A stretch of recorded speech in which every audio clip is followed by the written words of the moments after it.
True peace doesn't come from trying to still your mind, but in letting your mind return to its natural, quiet state. Tonight, we will go on a journey through gentle teachings that remind us that peace is not something to achieve, but something to return to. Before we begin, feel free to share what time it is and where you're listening from. These aren't lessons to learn or puzzles to solve. They're whispered truths from the heart of Zen Buddhism, each one a small lantern lighting your path toward deep, restorative sleep. There's no right way to listen, no wisdom you need to grasp, no meaning you must find. Just moments of presence, flowing from one quiet story to the next, each one drawing you deeper into the spaciousness that lives beneath all your thoughts. So settle in now. Let your shoulders drop, let your jaw soften. Just relax and listen. At a mountain monastery known for its rigorous training, 2 monks had been assigned to share the daily practice of walking meditation. The monastery's meditation path had been built many years earlier, constructed from thousands of old bricks that had been donated by local villagers. Over the decades, weather and time had taken their toll on the walkway. Some bricks had become loose and wobbly, others had cracked or broken completely, and still others stuck out at odd angles, creating an uneven surface that required careful attention while walking. Every morning after their sitting meditation, the 2 monks would walk this path together in silence, practicing the slow, mindful movement that was an essential part of their spiritual training. The path circled through a beautiful garden area, past ancient trees and alongside a small stream, creating what could have been a peaceful and contemplative environment for practice. The first monk, however, found the condition of the path to be a constant source of irritation and distraction. Each morning as they began their walking meditation, he would start his internal commentary almost immediately. "This path is absolutely terrible," he would think to himself, his mind filling with criticism and complaint. "Why don't the monastery leaders fix these broken bricks? How can anyone be expected to practice mindfulness when you have to constantly worry about tripping over loose stones?" As he walked, his attention was consumed by cataloging every imperfection. Here was a brick that jutted up too high. There was a gap where a brick was missing entirely. Over there was a section that had settled too low, creating a small depression that collected water after rain. His walking meditation became an exercise in frustration and judgment rather than peaceful awareness. "This is completely unacceptable," he would continue his mental complaints. "I keep stumbling over these obstacles. How can anyone find inner peace or develop concentration in these conditions? The path is a disgrace to the monastery's reputation." His companion, the second monk, walked the same path each morning in complete silence. His face maintained a calm, focused expression, and his movements flowed with grace and careful attention. He seemed to navigate the uneven terrain with ease, never appearing frustrated or disturbed by the path's condition. After several weeks of sharing this practice, the first monk's frustration finally reached a breaking point. He could no longer contain his bewilderment at his companion's apparent contentment with such obviously inadequate conditions. "How can you possibly remain so calm and peaceful?" he asked his fellow monk after they had completed their morning walk. "This path is absolutely terrible. The broken bricks make it nearly impossible to meditate properly. How do you manage to practice with such a positive attitude when the conditions are so poor?" The second monk paused thoughtfully before responding, his voice gentle and understanding. "I think I see the source of our different experiences," he said with a slight smile. "You are looking at this path as an obstacle to your spiritual practice. You see the uneven bricks as interference with your meditation, as problems that prevent you from developing mindfulness and inner peace. He gestured toward the walkway they had just completed. But I see this path itself as my spiritual practice. Every loose brick serves as a perfect reminder to pay complete attention to where I am and what I'm doing in this exact moment. Every uneven surface becomes an opportunity to practice balance, both physical and mental. Every challenging step requires me to be fully present and aware. The second monk continued with growing enthusiasm for his explanation. Because of this path's condition, I am forced to be completely mindful with every single step I take. I cannot walk here carelessly or let my mind wander to other concerns. The broken bricks demand my total presence and attention. Instead of seeing obstacles, I see countless opportunities to deepen my practice moment by moment.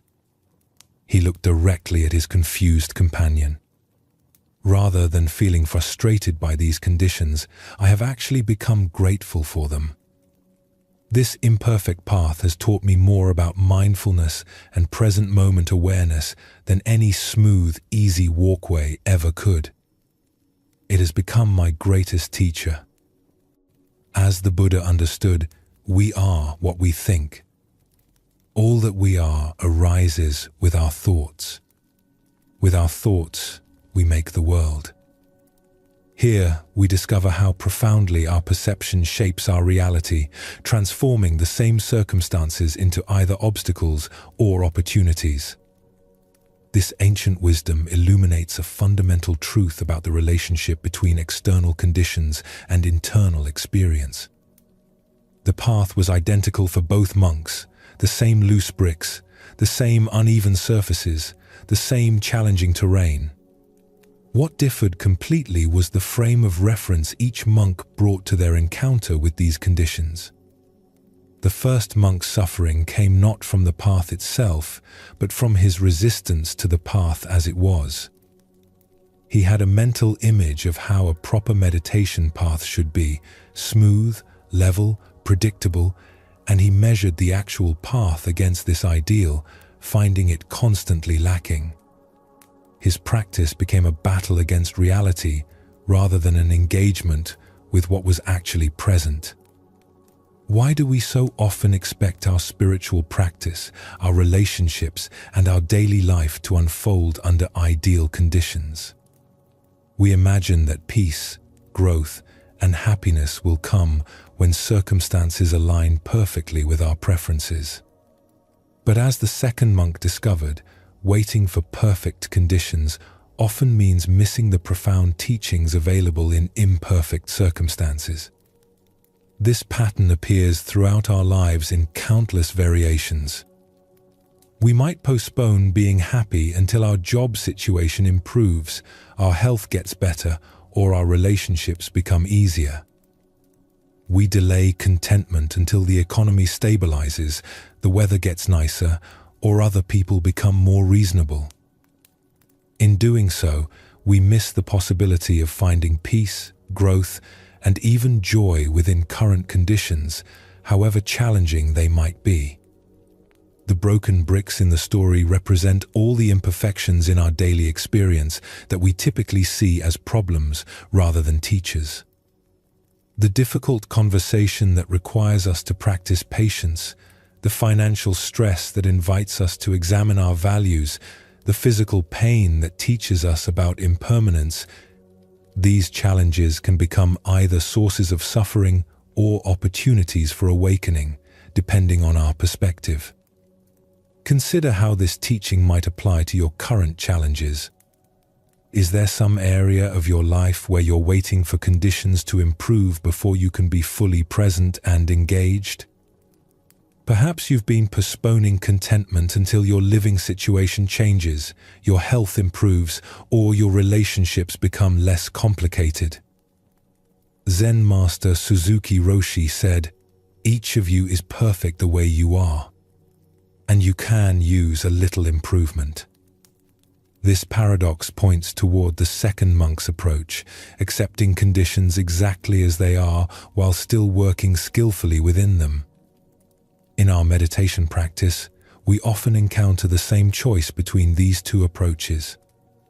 We might sit down to meditate and immediately notice that our mind is restless, our body is uncomfortable, or our emotions are agitated.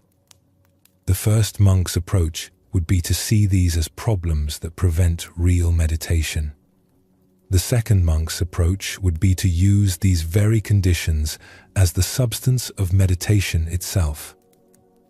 The Buddha taught, "The mind is everything. What you think you become."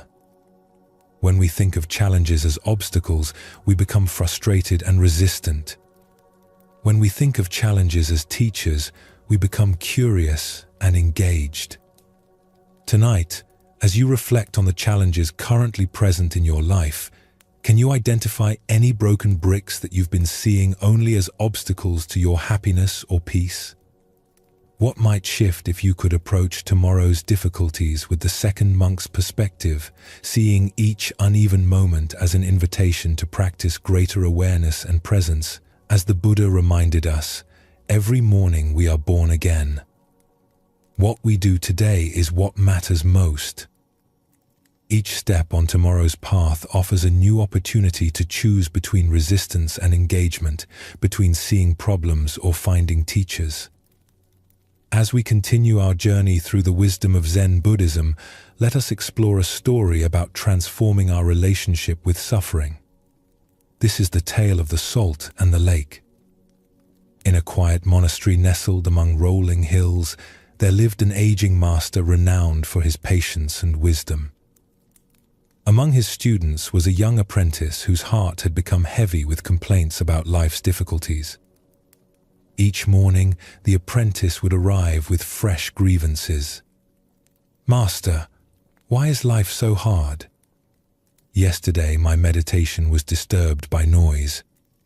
Today, my back aches from the hard floor. When will this suffering end?" His voice carried the weight of someone who had catalogued every small discomfort until they had grown into an overwhelming burden. The master listened with infinite patience, but as days turned to weeks, he recognized that words alone would not shift his student's perspective. One crisp morning, as golden sunlight streamed through their simple dwelling, the master made an unusual request. "My dear student," he said gently, "I need you to go to the kitchen and bring me some salt. Just a handful will suffice." The apprentice, puzzled by this simple task, nonetheless obeyed. He returned with cupped palms containing coarse white crystals. "Now," the master instructed, producing a small glass of water, "place all of that salt into this glass and drink it." The young man hesitated. "Master, that seems like far too much salt for such a small amount of water." "Trust the process," the master replied. "Drink." The apprentice poured the salt into the glass, watching the crystals dissolve into a cloudy, unappetizing mixture. He lifted it to his lips and took a large gulp, immediately grimacing as the intensely bitter taste filled his mouth. "How does it taste?" the master asked. "Bitter," the apprentice spat. "Terribly, overwhelmingly bitter. I can barely stand it." The master chuckled softly. "Excellent. Now, bring that same amount of salt and come with me." Together, they walked in contemplative silence until they reached the shores of a pristine mountain lake. The water stretched before them like a mirror, reflecting the sky so perfectly that it was difficult to tell where earth ended and heaven began. "Now," the master said, "place this handful of salt into the lake." The apprentice waded into the shallow water and opened his hands, watching as the salt crystals scattered across the lake's surface, quickly dissolving without leaving any visible trace. "Drink from the lake," the master instructed. The young man cupped the lake water in his hands and brought it to his lips. The water was clean, refreshing, with the pure taste of mountain streams. "How does it taste?" the master asked. "Much fresher," the apprentice replied, genuinely surprised. "Clean and pure." "Do you taste the salt?" the master inquired gently. The student paused, paying careful attention. "No," he said slowly. "I don't taste any salt at all." The master sat beside his student on a smooth stone at the water's edge. His weathered hands reached out to clasp the young man's hands in profound tenderness. "My dear student," the master said, "the pain of life is pure salt, no more, no less. The amount of pain in existence remains constant. But the amount of bitterness we experience depends entirely on the container we put that pain into." The apprentice listened with new understanding. "When you are in pain," the master continued, "the only thing you can truly control is your response. You can choose to be a small glass where every grain of salt overwhelms your senses. Or you can choose to enlarge your sense of things, to become like this vast lake where the same salt dissolves harmlessly into something much greater." The master paused. "Stop being a glass, my friend. Become a lake." The Buddha once said, "Pain is certain, suffering is optional." This fundamental teaching reveals the heart of our relationship with difficulty. We cannot eliminate the challenges woven into human existence, but we have tremendous power over how that pain affects us. What emerges from this story is understanding about consciousness itself. Our awareness is not fixed in size. It can contract into the narrow confines of a glass where every difficulty looms enormous. Or it can expand into the spaciousness of a lake where the same difficulties become manageable. Why do we often choose to be the glass rather than the lake? First is our tendency toward pain myopia, becoming so focused on discomfort that it fills our entire awareness. Second is our habit of story proliferation, taking a single painful event and creating elaborate narratives about how unfair life island. Third is the comparing mind, measuring our pain against an imaginary standard of how life should be. The lake perspective doesn't minimize genuine pain or suggest passivity.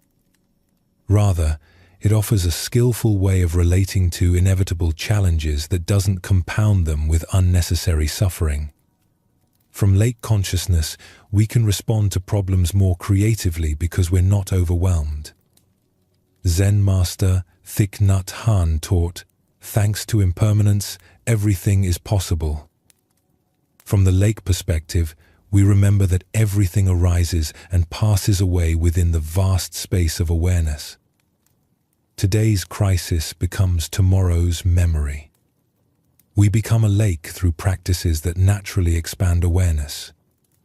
Meditation teaches us to rest in spacious presence. Gratitude helps us notice experiences beyond immediate difficulties. Service reminds us that our pain is part of shared human experience. Tonight, as you reflect on current challenges, can you sense the difference between experiencing them from glass consciousness versus lake consciousness? What would it feel like to allow your awareness to expand beyond the immediate intensity of difficulties to include the vast context of this moment? As the Buddha taught, if you want to know your mind, sit down and observe it. If your mind is clear, happiness will come. The clarity he speaks of is not the absence of salt, but the spaciousness to hold it skillfully. In becoming lakes rather than glasses, we discover that pain can become a gateway to deeper compassion and freedom. Now, let us explore a story about the difference between superficial understanding and lived wisdom. This is the tale of following the stream. In the heart of a vast wilderness, where towering pines stretched toward endless sky, two city dwellers found themselves completely lost. They had ventured into the high timber for what was supposed to be a simple day hike, but overconfidence and poor preparation had led them far from any familiar trail. For a day and a night, they wandered through the dense forest, their anxiety growing with each passing hour. The comfortable urban world they knew seemed impossibly distant. Every tree looked the same, every path led to another confusing intersection, and their sense of direction had completely abandoned them. Just as panic was beginning to set in, they stumbled upon an old hermit sitting peacefully beside a small clearing. His weathered face spoke of years spent in solitude, and his calm presence offered immediate comfort to the desperate travelers. "How do we find our way back to civilization?" they asked urgently, their voices carrying the desperation of people who had exhausted their own resources. The hermit looked at them with kind eyes that seemed to see more than their immediate predicament. "I could tell you," he replied thoughtfully, "but you'd still get lost." The two men exchanged confused glances. This wasn't the straightforward directions they had hoped for. "What should we do?" they asked, their frustration evident. "Go with the flow," the hermit answered simply. "I beg your pardon?" One of them responded, clearly expecting something more practical and specific. The hermit smiled and gestured toward a small stream that bubbled cheerfully through the clearing. "Go with the flow. You see that stream over there? Just follow it. Streams go into creeks, and creeks go into rivers, and rivers go through towns. Also, along the way you'll have water to drink and berries to eat." This practical advice made immediate sense to the lost travelers.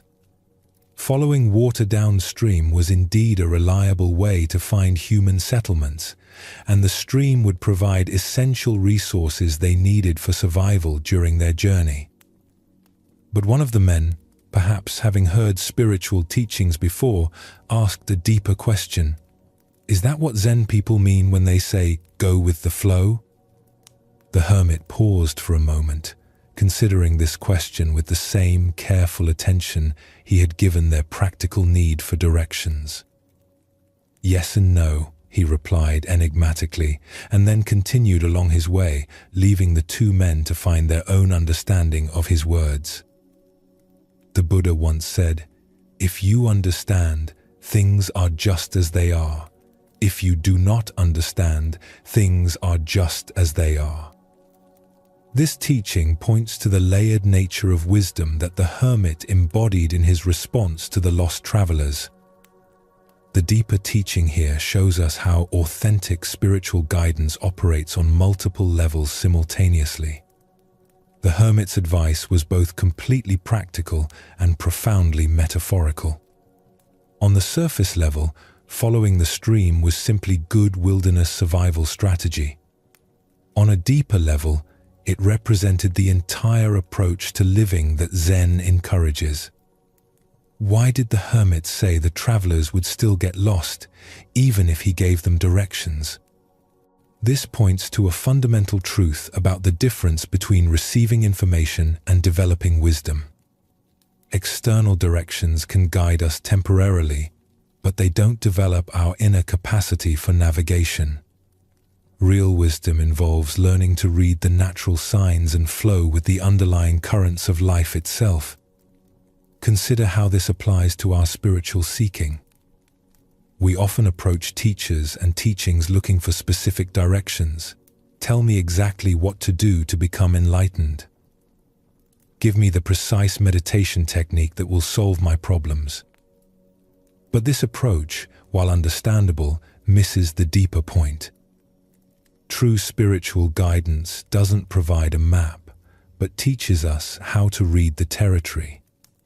It doesn't give us someone else's answers, but helps us develop the capacity to find our own.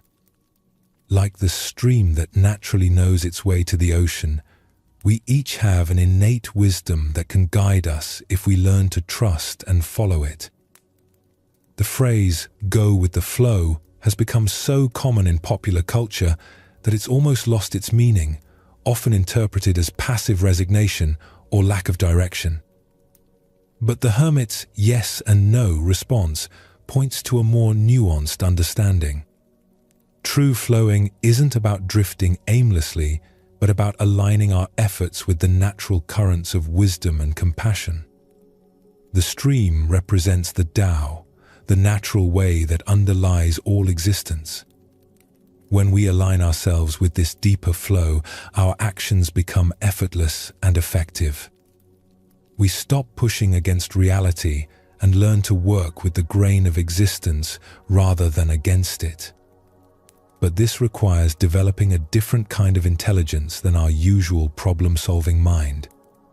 The travelers wanted explicit directions because that's how the rational mind works, through clear, step-by-step instructions.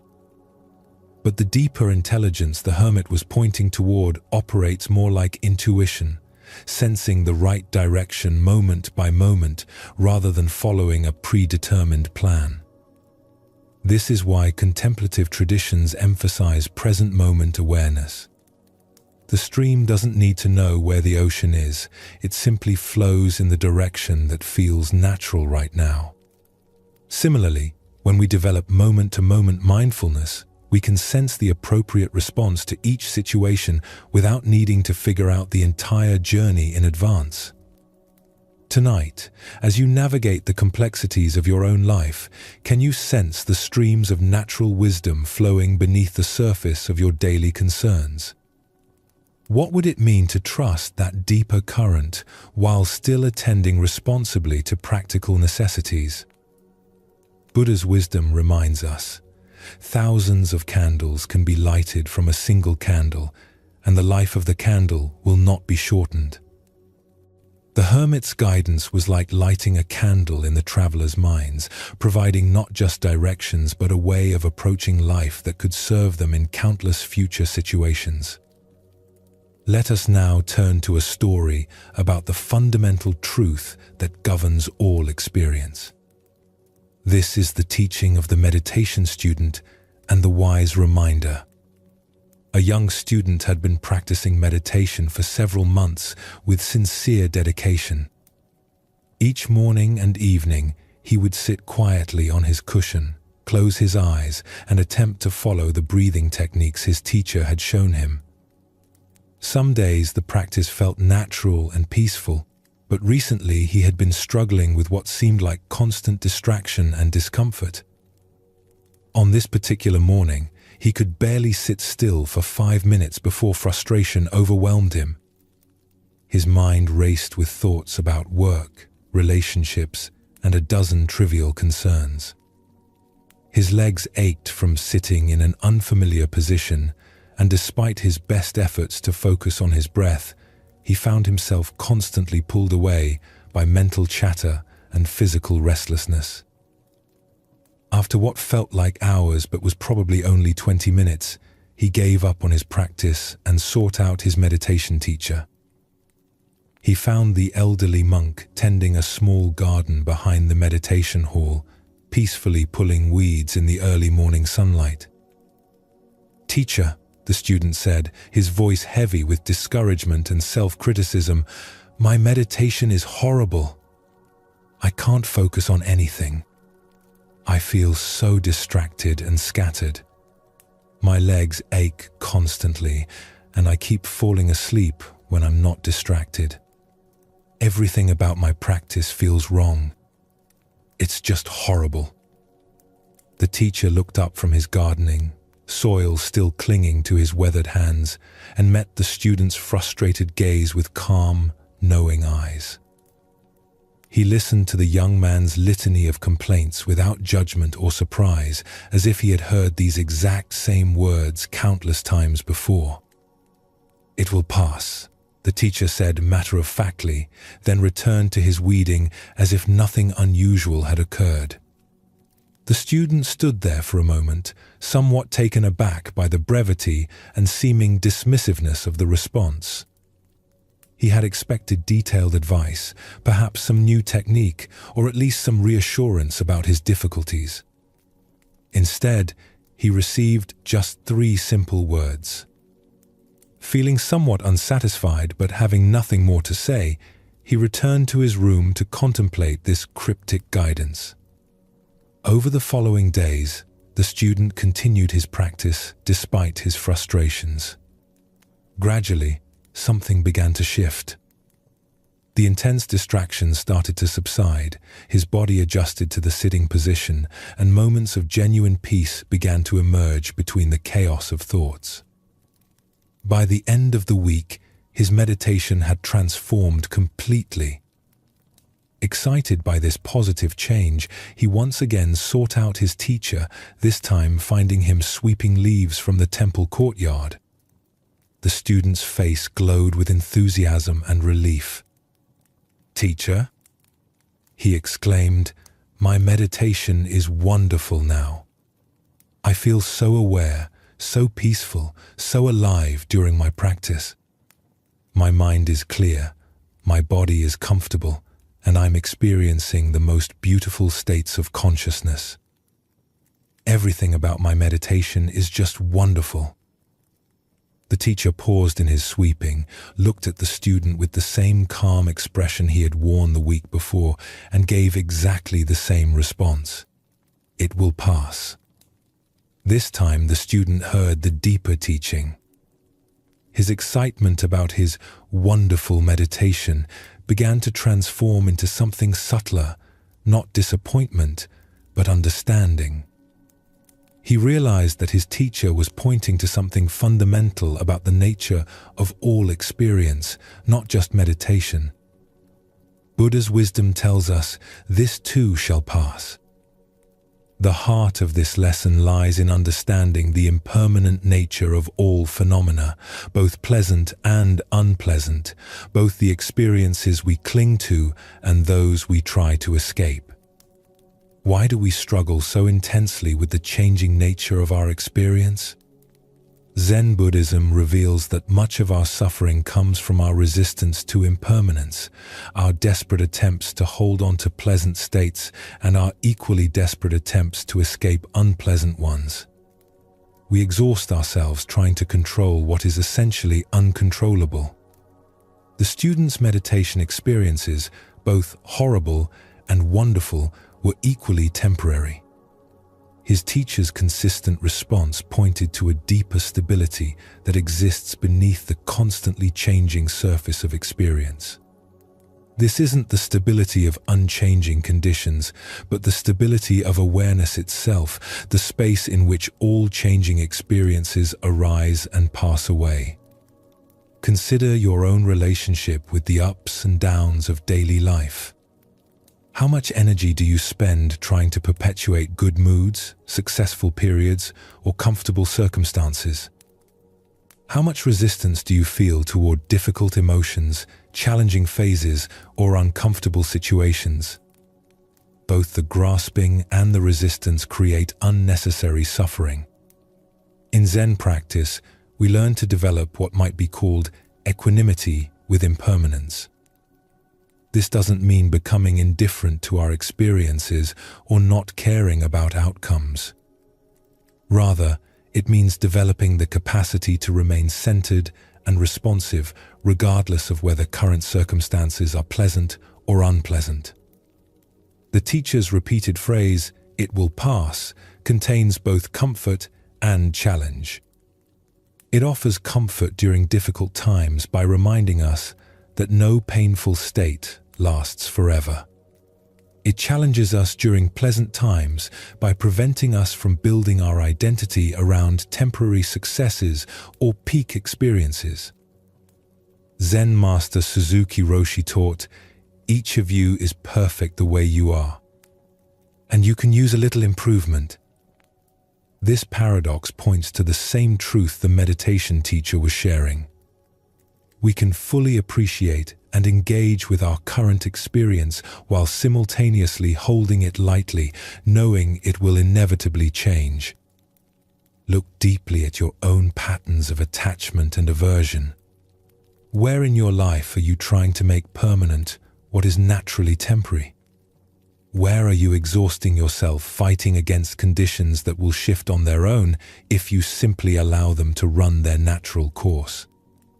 The Buddha said, "All conditioned things are impermanent. Strive on with diligence." This teaching invites us to pour ourselves wholeheartedly into life while simultaneously holding all outcomes lightly. We can care deeply about our practice, our relationships, our work, and our growth, while remembering that all forms and experiences are temporary visitors in the space of awareness. This understanding transforms how we relate to both success and failure, both pleasure and pain. Instead of being thrown around by the inevitable fluctuations of life, we can find our stability in the awareness that remains constant while everything else changes. Tonight, as you notice whatever states of mind and body are present, whether comfortable or uncomfortable, pleasant or unpleasant, clear or confused, can you remember the meditation teacher's simple wisdom? Can you hold your current experience fully while simultaneously knowing that it, like everything else, will pass? As the Buddha observed, just as the great ocean has one taste, the taste of salt, so also this teaching has one taste, the taste of liberation.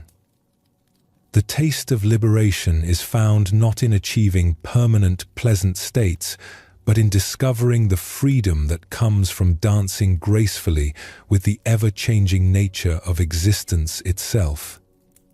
Now, let us explore a story about the patient path to wisdom and the paradox of urgent seeking. This is the teaching of the one-eyed student.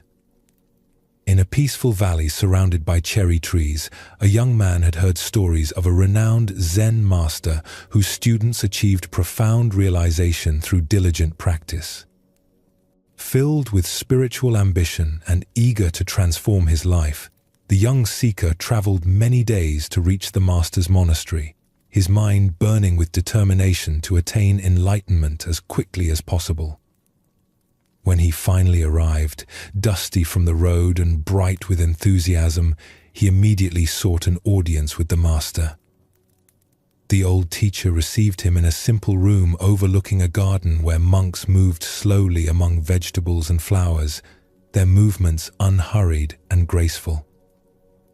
"Master," the young man said, bowing earnestly, "I have come to study Zen with complete dedication. I am willing to work harder than anyone has ever worked before. Tell me, if I apply myself with absolute diligence and unwavering effort, how long will it take for me to find Zen?" The master sat quietly for a long moment, watching the young man's eager face, noting the tension in his shoulders and the urgent energy that radiated from his posture. Finally, he replied thoughtfully, 10 years. The student's eyes widened with surprise. 10 years seemed like such a long time when enlightenment felt so urgent, so necessary for his happiness. Surely, with the right approach, the process could be accelerated. "But Master," he said, leaning forward intently, "what if I work very, very hard and really apply myself to learn fast? What if I meditate longer than the other students, study more texts, practice more intensively? How long then?" The master considered this with the same careful attention, then replied calmly, "Well, 20 years. The young man's face showed his confusion and growing frustration. This made no sense at all. How could greater effort result in slower progress? Perhaps the master hadn't understood the depth of his commitment. "But Master, I don't think you understand how serious I am about this," he said, his voice rising slightly with urgency. What if I really work at it? What if I dedicate every waking moment to practice, sleep only when absolutely necessary, and push myself beyond all normal limits? Surely then I could achieve realization much faster. How long would it take then? 30 years, the master replied without hesitation. By now the student was completely bewildered and increasingly agitated. Nothing the master said made sense according to his understanding of how learning worked. In every other area of life, music, martial arts, scholarship, harder work produced faster results. Why should spiritual practice be different? Master, I do not understand, he said, no longer able to hide his disappointment and confusion. Each time that I say I will work harder, you say it will take me longer. This seems completely backwards. Why do you say that? The master's expression became gentle and compassionate, like a father explaining something important to a beloved child who was old enough to understand. When you have one eye on the goal, you only have one eye on the path, the master explained quietly. Ancient Buddhist wisdom tells us, the journey of 1,000 miles begins with one step. What emerges from this story is a profound teaching about the nature of spiritual progress and the paradox of goal-oriented seeking.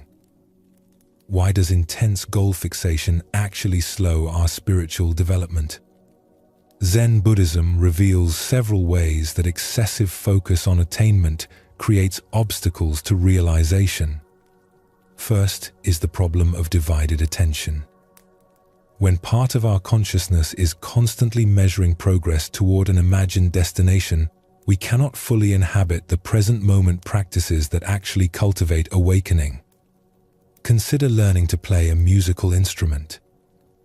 If you spend half your practice time obsessing about when you'll be good enough to perform publicly, that energy isn't available for the careful attention to finger placement, rhythm, and tone that develops skill. The music emerges through complete absorption in the present moment relationship between musician and instrument, not through anxious projection toward future competence. Second is what Zen calls gaining mind, the subtle grasping that turns spiritual practice into a transaction. When we practice meditation to get enlightenment, study texts to accumulate wisdom, or cultivate compassion to become better people, we're approaching the path as consumers rather than participants. This gaining mind creates a fundamental split between who we think we are now and who we imagine we need to become. The Buddha said, "What you are looking for is where you are looking from." This profound teaching points to the very heart of the Master's lesson. Zen is not something we attain, but something we recognize. It's not a destination we reach, but the very awareness with which we walk the path. This ancient wisdom illuminates why urgent spiritual seeking often becomes self-defeating. When we're frantically pursuing enlightenment, we're operating from the assumption that our present experience is somehow inadequate or incomplete. But Zen teaches that the seeking mind itself is the very awareness we're seeking to find. Look deeply at your own experience of learning and growth. Haven't your most profound insights often come when you weren't actively trying to have insights? Perhaps while walking in nature, washing dishes, or simply sitting quietly without agenda. These moments of natural awareness reveal what the Master was pointing toward, that wisdom emerges when we stop dividing our attention between here and there, now and then. Zen Master Huang Po taught, "Your everyday mind, that is the way." This teaching invites us to examine our relationship to spiritual practice itself. Are we practicing to become someone different, or are we practicing to recognize who we already are? Are we walking the path to get somewhere else, or are we discovering that the path itself is the destination? The student's error wasn't his desire for realization, but his assumption that it existed somewhere other than in his present moment experience. Each time he proposed working harder, he was actually moving further from the natural awareness that practice reveals. Like trying to catch your own shadow by running faster, the more urgently you chase it, the more it seems to flee. In Zen practice, we cultivate what's called just sitting, meditation without gaining mind, without agenda, without dividing attention between practice and goal. This doesn't mean we become passive or lose our dedication. Instead, we bring wholehearted attention to each moment of practice, allowing insights to emerge naturally rather than forcing them through willful effort. Consider how this teaching might apply to other areas of your life. Perhaps in relationships, where trying too hard to be loved often pushes others away. Or in creative work, where forcing inspiration typically produces stilted results while relaxed attention allows natural creativity to flow. Tonight, as you notice your mind racing toward imagined destinations, the person you want to become, the peace you want to find, the understanding you want to achieve, can you remember the Master's teaching? Can you gently return both eyes to the path, discovering that the journey itself contains everything you thought you were seeking at its end? Buddha spoke of this when he said, "There is no way to happiness. Happiness is the way." By walking the path with undivided attention, we discover that what we thought lay at its end was present in every step. As we continue our journey, let us now turn to a story about acceptance and the art of contentment. This is the shepherd's wisdom. Along a dusty mountain road where wildflowers dotted the hillsides, a weary traveler encountered a shepherd tending his flock. The morning sun climbed steadily higher, and clouds gathered on the horizon, creating an uncertain sky that could promise either gentle rain or scorching heat. The shepherd sat peacefully on a smooth boulder, watching his sheep graze contentedly among wild grasses. His face bore the calm expression of one who had spent countless seasons under open sky, learning lessons that only nature can teach. There was something in his demeanor, a quality of unshakable serenity, that drew the traveler's attention. "Good morning, friend," the traveler called out, wiping sweat from his brow. "What kind of weather are we going to have today?" The shepherd looked up with eyes that held mountain stream clarity and smiled with genuine warmth. "The kind of weather I like," he replied simply, as if this were the most obvious answer in the world. The traveler paused, confused. He had expected a practical forecast that would help him plan his day. Instead, he received what seemed like circular logic, offering no useful information. "How do you know it will be the kind of weather you like?" The traveler pressed, his voice carrying frustration mixed with curiosity. The shepherd's smile deepened, and he gestured toward the vast sky above them, where clouds and clear patches moved in their eternal dance. "Having found out, sir, that I cannot always get what I like," he said with the patience of one who had learned life's most essential lesson, "I have learned to always like what I get. So, I am quite sure we will have the kind of weather I like." The traveler stood in silence, the profound simplicity of this wisdom settling into his understanding like seeds finding fertile ground. Here was a man who had discovered something that all the weather predictions in the world could not provide: complete freedom from the anxiety of uncertainty. As the Buddha observed, attachment is the root of suffering. What emerges from this story is the recognition that true contentment comes not from controlling external circumstances, but from transforming our relationship to whatever circumstances arise. Why do we exhaust ourselves trying to arrange life according to our preferences rather than learning to find peace within whatever life presents. The shepherd represents what Zen calls great acceptance, not passive resignation, but the profound wisdom that recognizes resistance to reality as the primary source of suffering. When we fight against what is, we create an internal war that drains our energy and blocks our capacity for contentment. When we learn to align ourselves with reality as it unfolds, we discover the tremendous peace that comes from swimming with the current rather than against it. Consider how much mental and emotional energy we spend each day resisting circumstances beyond our control. Traffic jams, weather that doesn't match our plans, people who don't behave as we think they should. Each resistance creates a small contraction in our awareness, a tiny rebellion against reality that accumulates into chronic dissatisfaction. The shepherd's approach doesn't mean becoming passive or ceasing to have preferences. We can still hope for sunny days while fully accepting rainy ones. We can work toward goals while finding peace when outcomes differ from expectations.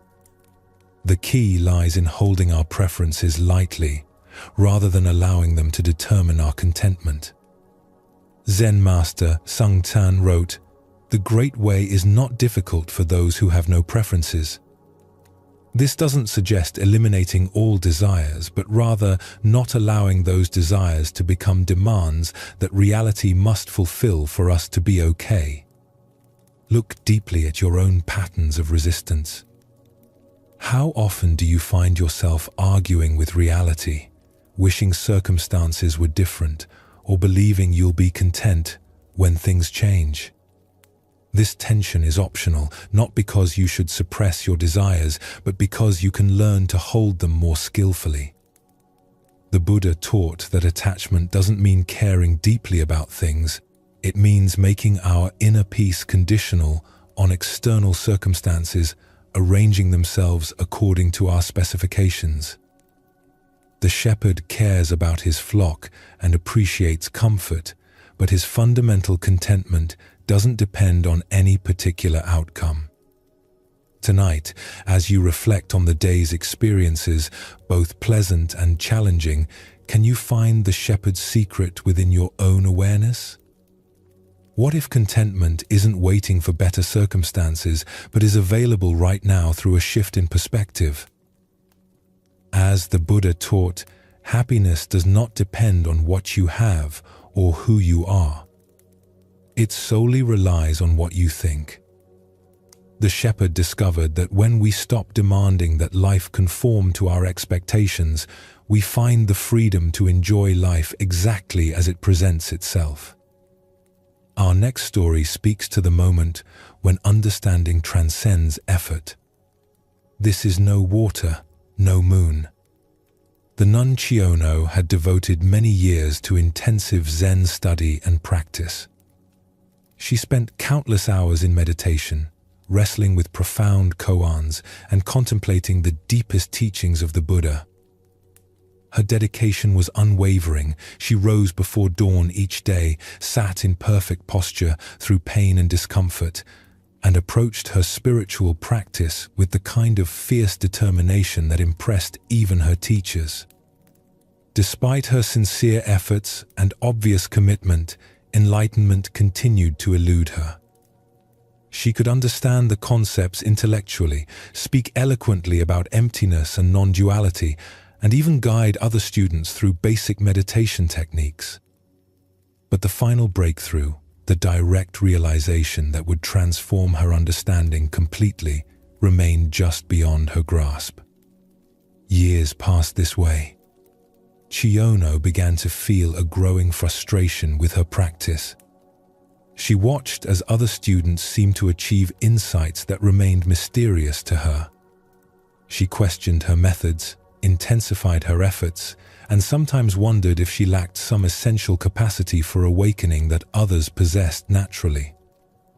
One night, after a particularly long day of meditation and study, Chiono was walking slowly back to her small quarters. She carried an old wooden water pail that she had filled at the well earlier that evening. The pail was ancient, held together by strips of bamboo that had grown worn and weak with age. It had served faithfully for many years, but she could feel it becoming increasingly fragile in her hands. As she walked through the moonlit courtyard, she became mesmerized by the sight before her. The full moon hung perfectly in the dark sky above, its bright light illuminating the temple grounds with a soft, ethereal glow. But what captured her attention was the reflection of that moon in the water she carried. There, contained within her humble pail, was a perfect, unbroken circle of light, the moon itself, complete and radiant, held in water. She walked carefully, almost reverently, watching this reflected moon dance gently with each step she took. The image was so clear, so perfect, that it seemed as real as the moon in the sky above. For a moment, she felt she was carrying something sacred, transporting this luminous presence from the well to her room.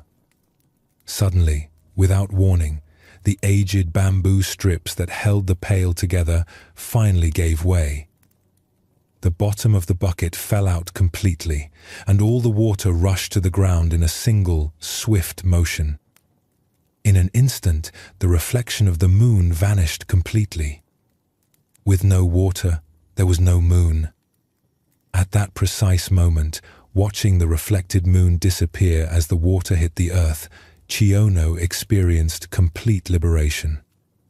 All her years of seeking, striving, and effort suddenly revealed themselves as unnecessary. The very thing she had been chasing, enlightenment, awakening, understanding, had never been separate from her to begin with. Like the moon's reflection, it had appeared to exist independently, but it was simply the natural expression of what was already present. Buddha spoke of this when he said, "Look within. You are the Buddha." The deeper teaching here shows us that spiritual realization often comes not through accumulation, but through release, not through grasping, but through letting go. This ancient tale illuminates a fundamental paradox in all spiritual seeking. We begin the path believing that enlightenment is something we must acquire, achieve, or attain through effort and discipline. We imagine it as a distant goal, a state of consciousness we don't currently possess, but might earn through sufficient practice and dedication. Chiono's years of sincere effort weren't wasted. They were necessary preparation, like tenderizing the soil before planting seeds. But her breakthrough came precisely when she stopped trying to capture and hold on to spiritual realization and instead witnessed its natural arising and dissolving. Why do we find it so difficult to recognize what is already present? The seeking mind creates the very separation it hopes to overcome. When we believe that awakening exists out there or in the future, we overlook the awareness that is reading these words right now, the consciousness that experiences thoughts and emotions without being limited by them. Consider how this pattern plays out in your own spiritual life or personal development. Do you sometimes feel like you're chasing insights, trying to grasp peace, or working to achieve a state of mind that seems just beyond reach?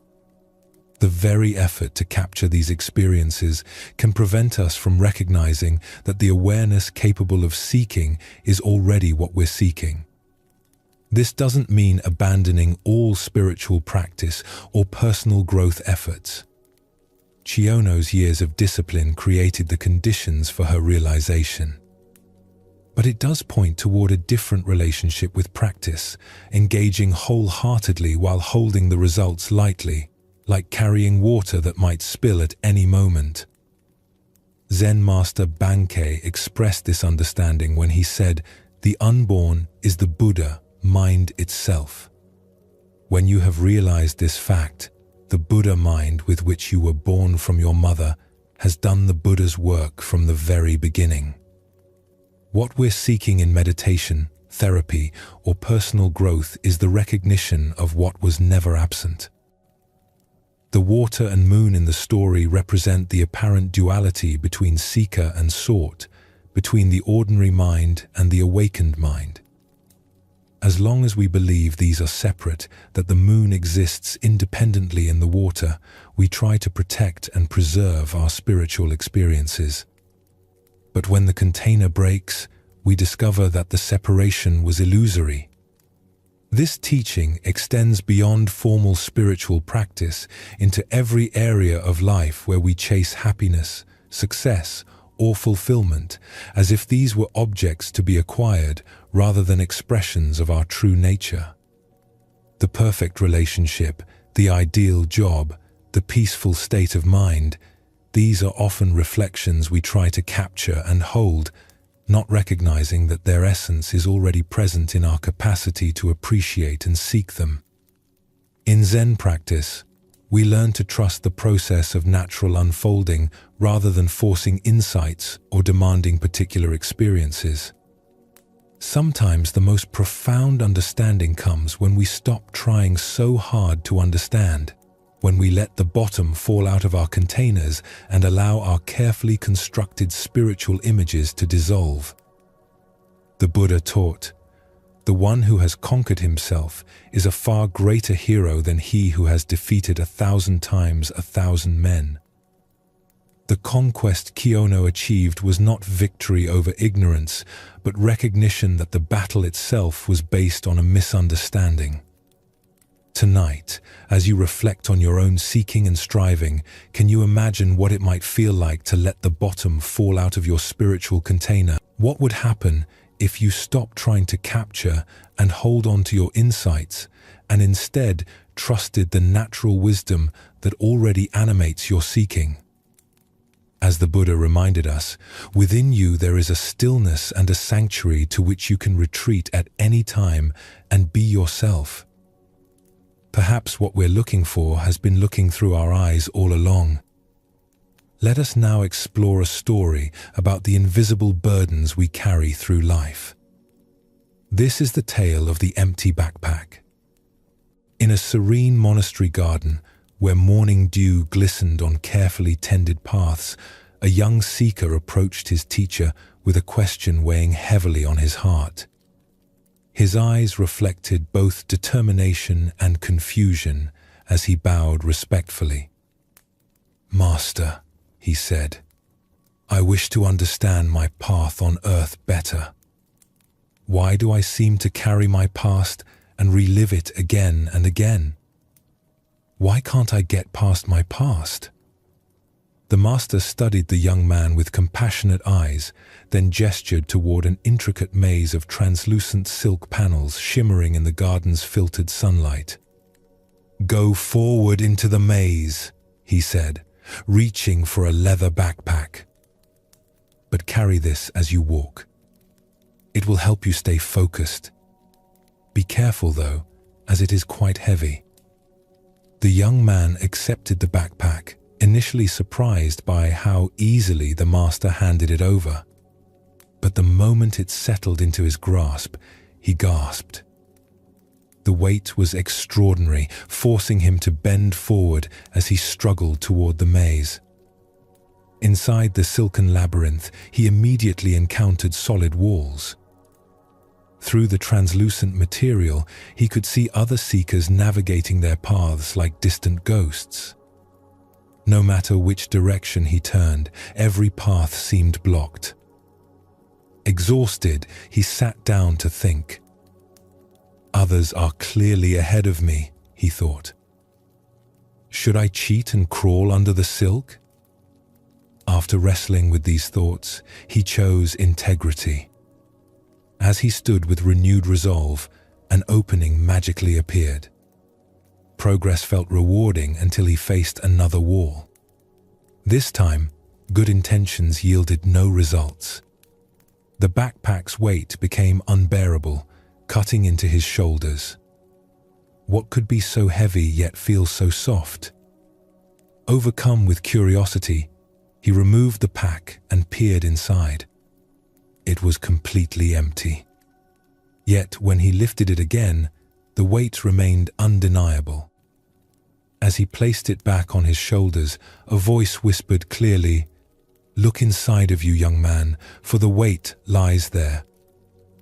Suddenly, memories flooded his consciousness. His childhood tormentors, accumulated hurts and resentments carried for years. As he relived each painful experience, the backpack grew heavier. Then understanding dawned. I am the weight. I carry the burden of that which troubles me. With this insight, he began the work of forgiveness. I forgive you wherever you are, he found himself saying. Immediately, the pack lightened and new pathways opened. As sunlight warmed his face and he remembered moments of love, the weight continued diminishing until the backpack felt weightless. Finally, surrounded by solid silk walls, he sat in meditation. I am the light and the way. I recognized that I was the impediment, not anyone else. At these words, his feet began rising from the earth. He floated above the maze, seeing how others remained trapped by darkness in their own packs. With a thought, he found himself beside his teacher outside the labyrinth. "Master," he said, his face radiant, "I discovered that my darkness caused my weight, and my lightness freed me to fly." The master smiled knowingly. "What do you feel, young one? Do you feel freed?" Without waiting for an answer, he walked away. Buddha's wisdom reminds us, holding on to anger is like grasping a hot coal with the intent of throwing it at someone else. You are the one who gets burned. This ancient teaching illuminates the profound truth revealed in the empty backpack story. We are the creators of our own burdens. What emerges from this tale is recognition that our past does not imprison us, our relationship to our past does. The young seeker discovered that suffering came not from what others had done, but from his unwillingness to release those experiences. The empty backpack represents the invisible weight of unprocessed emotions and unhealed wounds we carry through life. Why do we cling so tenaciously to our pain? First is our identification with wounds. We derive identity from grievances, thinking, I am someone who was wronged, rather than I experienced wronging but am not defined by it. Second is our addiction to the familiar. Even painful emotions become comfortable because they're known. Third is our misunderstanding of forgiveness, believing it means condoning harmful behavior rather than freeing ourselves from resentment's prison. Consider how this plays out daily. The colleague who received credit for your idea still triggers anger. The parent who criticized you decades ago still influences your self-talk. Each is an invisible item in your backpack, weighing you down. Zen teacher Jack Cornfield taught, forgiveness is giving up all hope of having had a different past.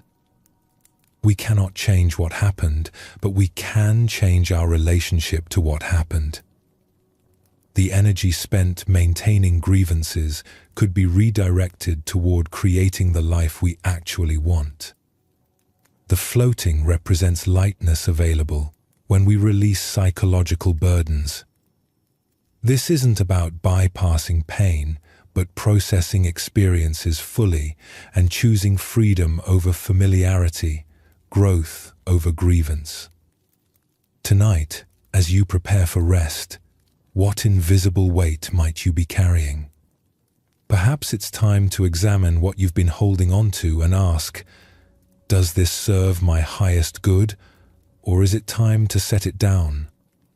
As the Buddha taught, you yourself, as much as anybody in the entire universe, deserve your love and affection. The path to freedom begins with radical self, forgiveness and willingness to travel light through life's inevitable challenges. Now, let us explore a story about the weight of our thoughts. This is the stone mind. Master Hogan was walking peacefully through the monastery garden with one of his most earnest students on a warm afternoon. The garden was a place of contemplation, carefully designed with winding paths that led past ancient trees, small ponds, and carefully arranged rocks that had been placed by previous generations of monks to inspire reflection and meditation. As they strolled along one of the main pathways, the student's attention was drawn to a particularly large boulder that sat prominently near the center of the garden. This stone was massive, perhaps the size of a small building, and had been there for so many years that moss had grown across its surface and small plants had taken root in its crevices. It was clearly a permanent and substantial feature of the monastery grounds. The student had been studying Buddhist philosophy intensively and was eager to demonstrate his understanding of the teachings he had been learning.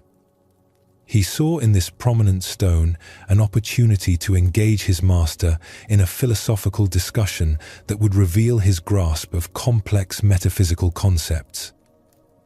Pointing directly at the large rock, the student posed what he believed was a sophisticated question that would invite profound dialogue about the nature of reality and consciousness. "Master," the student said with the confidence of someone who had spent considerable time thinking about abstract spiritual matters, "the sutras teach us that all phenomena ultimately exist within consciousness, that everything we perceive is, in the deepest sense, a manifestation of mind itself. Given this fundamental teaching about the nature of reality, would you say that this large stone is inside my mind, or would you say it exists outside of my mind as a separate object?" The student stood there expectantly, clearly proud of his question and anticipating a lengthy philosophical discourse about the relationship between consciousness and material reality. He had framed his inquiry in terms of classical Buddhist metaphysics, touching on some of the most sophisticated concepts in the tradition regarding the nature of perception and the ultimate ground of existence. Master Hogan paused for a moment, looking at his student with the calm, penetrating gaze that characterized his teaching style. He considered the question carefully, not dismissing it, but recognizing immediately the mental trap his student had created for himself through excessive intellectualization. Rather than launching into the kind of abstract philosophical explanation the student was expecting, Master Hogan responded with perfect simplicity and directness. "You must have a very heavy mind," he replied gently, "to be carrying a stone like that around in it." The student stood there speechless, his elaborate philosophical framework suddenly revealed as unnecessarily complex. In a single sentence, his master had pointed directly to the absurdity of his mental construction, while simultaneously teaching him something profound about the nature of thought itself. Buddha's wisdom reminds us, all conditioned things are impermanent. Work out your salvation with diligence. What emerges from this story is a teaching about how our thinking mind can create burdens that have no basis in actual reality. The deeper lesson here illuminates how intellectual analysis, while valuable in appropriate contexts, can become a form of mental carrying that weighs us down unnecessarily. The student had taken a simple, direct experience, encountering a stone in a garden, and transformed it into a philosophical problem that required mental effort to resolve. Hogan's response reveals the absurdity of this entire mental process. The stone wasn't actually in the student's mind in any literal sense, nor did the student need to figure out its ontological status to encounter it appropriately. By pointing to the heaviness of carrying such concepts around mentally, the master highlighted how much unnecessary labor we create for ourselves through excessive thinking. Why do we tend to complicate direct experience with elaborate mental frameworks? The thinking mind offers us a sense of understanding and control. When we can categorize, analyze, and explain our experiences, we feel that we're gaining mastery over reality. But as this story reveals, sometimes our explanations become more burdensome than the original experiences they were meant to clarify. This pattern appears constantly in our daily lives. We might encounter a simple emotion like sadness and immediately begin analyzing its causes, constructing narratives about what it means, and developing strategies for managing it. What began as a straightforward feeling becomes a heavy psychological project that we carry around in our minds. Or we might have a disagreement with a friend and transform it into an elaborate mental case study involving personality analysis, relationship dynamics, and complex theories about human behavior. The simple task of addressing a misunderstanding becomes weighed down with conceptual baggage that makes resolution more difficult rather than easier. In spiritual practice, this tendency toward mental heaviness shows up as what might be called dharma collecting, accumulating insights, techniques, and understandings that become burdens rather than liberations. We might study meditation for years while creating an increasingly complex internal library of spiritual concepts that we carry around rather than simply sitting quietly and breathing. Zen Master Yunmen said, "Every day is a good day." This points toward the possibility of meeting each moment directly without the mental weight of excessive interpretation or analysis. The stone in the garden was simply a stone, an object to be appreciated, perhaps sat upon, or simply noticed and passed by.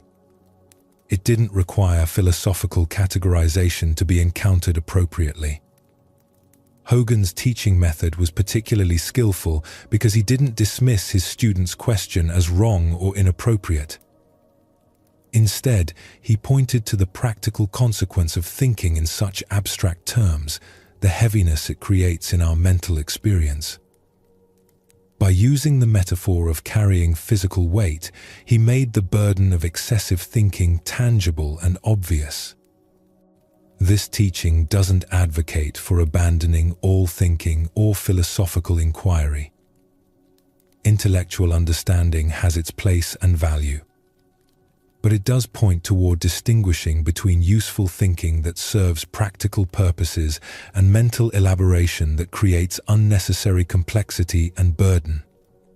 Sometimes, the most profound spiritual insight is recognizing that we don't need to understand everything intellectually. We can encounter a beautiful sunset without analyzing the physics of light refraction. We can feel love for someone without constructing elaborate theories about the nature of human connection. We can sit in meditation without carrying around complex ideas about enlightenment. The Buddha taught simplicity, patience, compassion. These three are your greatest treasures. Hogan was pointing his student toward the treasure of simplicity, the relief that comes from setting down mental weights we never needed to pick up in the first place. Tonight, as you prepare for rest, notice if you're carrying any stones around in your mind, complex worries about future scenarios, elaborate interpretations of past events, or sophisticated analyses of your current circumstances. What would it feel like to simply set these mental burdens down, even temporarily? As the Buddha reminded us, peace comes from within. Do not seek it without. Sometimes the deepest peace comes not from finding better thoughts to think, but from recognizing that we don't need to carry so many thoughts at all. Let us keep going on our journey. The following story reveals the difference between helping and holding on. This is the lesson of the two monks and the woman at the river. Two monks were traveling together along a mountain path, making their way to a distant monastery where they planned to continue their studies. Both were dedicated practitioners who had taken strict vows as part of their spiritual training, including a vow to avoid all physical contact with women. This wasn't born from disrespect, but from their understanding that such discipline helped maintain focus on their spiritual development. As they approached a swollen river where the usual bridge had been damaged by recent storms, they encountered a young woman standing uncertainly at the water's edge. The current was strong and treacherous, filled with debris from the mountain runoff, and she was clearly afraid to attempt crossing alone. "Please, honored monks," she called to them, "could one of you help me cross this dangerous water? I'm not strong enough to make it safely on my own." One of the monks immediately tensed, his mind racing through their monastic rules and the potential complications of this situation. Physical contact with women was explicitly forbidden, and he began formulating explanations for why they couldn't help, perhaps suggestions for alternative solutions that wouldn't require breaking their vows. The other monk, however, took one look at the woman's predicament and the genuine danger she faced and made a different choice. Without hesitation or lengthy deliberation, he walked to her side and gently lifted her onto his shoulders. He carried her carefully across the treacherous current, ensuring her safety with each step, and set her down gently on the far bank. "Thank you so much," she said gratefully, bowing to both monks before continuing on her way. The two monks resumed their journey, but the atmosphere between them had changed dramatically. The first monk walked in increasingly agitated silence, his mind churning with thoughts about what he had witnessed. As the hours passed, his internal tension grew until finally he could no longer contain his distress. "Brother," he burst out, unable to hold his silence any longer, "I cannot understand your behavior back at the river. Our spiritual training explicitly teaches us to avoid any physical contact with women, yet you picked that woman up onto your shoulders and carried her across the water. How could you so blatantly violate our sacred vows?" His companion looked at him with gentle surprise and responded with perfect simplicity. "Brother, I set her down on the other side of the river hours ago, but you are still carrying her." Buddha's wisdom teaches us, holding on to anger is like grasping a hot coal with the intent of throwing it at someone else. You are the one who gets burned. This tale unveils the profound difference between compassionate action and mental attachment, between responding to present needs and carrying past events.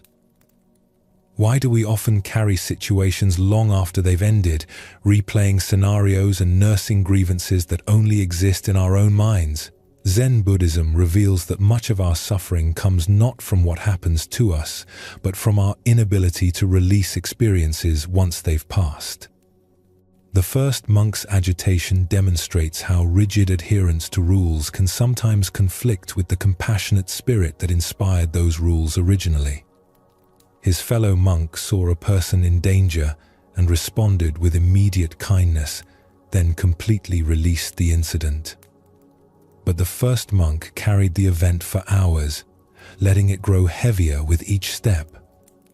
Consider your own tendency to replay past conversations, nurse old grievances, or mentally rehearse scenarios that have already ended. How much of your mental energy goes toward carrying situations that exist now only in memory? The woman crossed the river in minutes, but the monk carried her for hours through his own thoughts. This teaching applies to far more than dramatic violations of rules. We carry harsh words someone spoke years ago, mistakes we made decades past, embarrassing moments that no one else even remembers. Meanwhile, the present moment, rich with possibility and actual experience, goes unnoticed because we're too busy carrying ghosts from the past. In Zen practice, we learn to distinguish between appropriate action and unnecessary attachment. The second monk helped when help was needed, then moved on completely. He didn't dwell on whether he'd made the right choice, worry about others' opinions, or replay the incident endlessly in his mind. Zen master Thich Nhat Hanh taught, "Thanks to impermanence, everything is possible." The river crossing was impermanent, it began, served its purpose, and ended. Only the first monk's attachment to the event gave it ongoing existence in the form of mental suffering. The Buddha said, "Let go of what has passed. Let go of what may come. Let go of what is happening now. Don't try to figure anything out. Don't try to make anything happen. Relax right now and rest." This teaching points directly to the freedom available when we stop carrying experiences beyond their natural lifespan. Look deeply at what you might be carrying unnecessarily. Old resentments, past failures, conversations that upset you, decisions you regret, all of these exist now only because you continue to pick them up and carry them. What would it feel like to set them down? The irony is profound. The monk who actually broke the rule experienced no suffering from it, while the monk who maintained perfect rule, observance created hours of agitation for himself. This reveals that suffering often comes not from our actions, but from our thoughts about our actions. Tonight, as you notice your mind returning to past events, old grievances, or situations that have already ended, can you remember the wise monk's example? Can you practice setting down whatever you've been carrying unnecessarily, discovering the lightness that comes from traveling through life without the burden of yesterday's experiences? As Buddha's wisdom reminds us, in the end, only three things matter: how well we have lived, how well we have loved, how well we have learned to let go. True spiritual practice isn't about perfect rule following, but about responding appropriately to what's actually present, then releasing it completely to make space for whatever comes next. Let us now turn to a tale about the nature of faith and self-doubt. This is the story of the wishing tree. A poor man walked slowly through a dense forest, his shoulders heavy with worry. Bills unpaid, relationships strained, dreams deferred, each step seemed to echo with the weight of his many troubles. The canopy above filtered the sunlight into gentle patterns on the forest floor, but he noticed none of this beauty. His mind churned endlessly through his problems, each thought leading to another worry, another reason why his life felt so difficult. Exhausted from walking and thinking, he stopped to rest against what appeared to be an ordinary tree. Its trunk was wide and welcoming, its bark smooth against his back. As he leaned there, catching his breath, he realized how thirsty he had become. "I wish I had something to drink," he murmured to himself. Instantly, as if materializing from thin air, a cup of cool, clear water appeared in his hand. He stared at it in disbelief, turning the cup this way and that, examining it for some trick or illusion. The water looked pure, inviting. Tentatively, he brought it to his lips and drank. It was the most refreshing water he had ever tasted, cool and sweet, exactly what his parched throat needed. "That was strange," he said aloud, but his stomach chose that moment to growl with hunger. Almost without thinking, he wished for food. A simple but nourishing meal appeared before him on a wooden plate, fresh bread, ripe fruit, and vegetables that looked as if they had just been harvested. The aroma made his mouth water. He ate slowly, marveling at each bite. "My wishes are being granted," he whispered in amazement. The realization sent a thrill through his entire body. "Well then," he said with growing excitement, "I wish for a beautiful home of my own." Before his eyes, in the meadow just beyond the tree, a magnificent house materialized. It was everything he had ever dreamed of: spacious rooms filled with light, comfortable furnishings, gardens blooming with flowers. His heart raced with joy as he stood and approached his new home. "If I have such a house," he reasoned, "I'll need help to maintain it." He wished for servants, and immediately several kind-faced people appeared, bowing respectfully and asking how they might serve him. The man laughed with delight, hardly believing his incredible fortune. And what good is a beautiful home without someone special to share it with? He wondered aloud. He wished for a beautiful, loving, intelligent woman to be his companion. A radiant woman appeared beside him, her eyes warm with affection, her smile gentle and knowing. But as she took his hand, something shifted in the man's mind. The rational voice that had whispered doubts throughout his life suddenly grew louder. "Wait a minute," he said, stepping back from the woman. "This is ridiculous. I'm not this lucky. Things like this don't happen to people like me. This can't be real." As the words left his mouth, everything began to fade. The woman's loving smile dissolved first, then the servants, then the beautiful house, and finally even the simple meal he had enjoyed. He found himself alone again, leaning against what now seemed like an ordinary tree, with nothing but his original troubles for company. He shook his head knowingly. "I knew it," he muttered, and walked away through the forest, his mind immediately returning to the familiar patterns of worry and complaint that had occupied him before.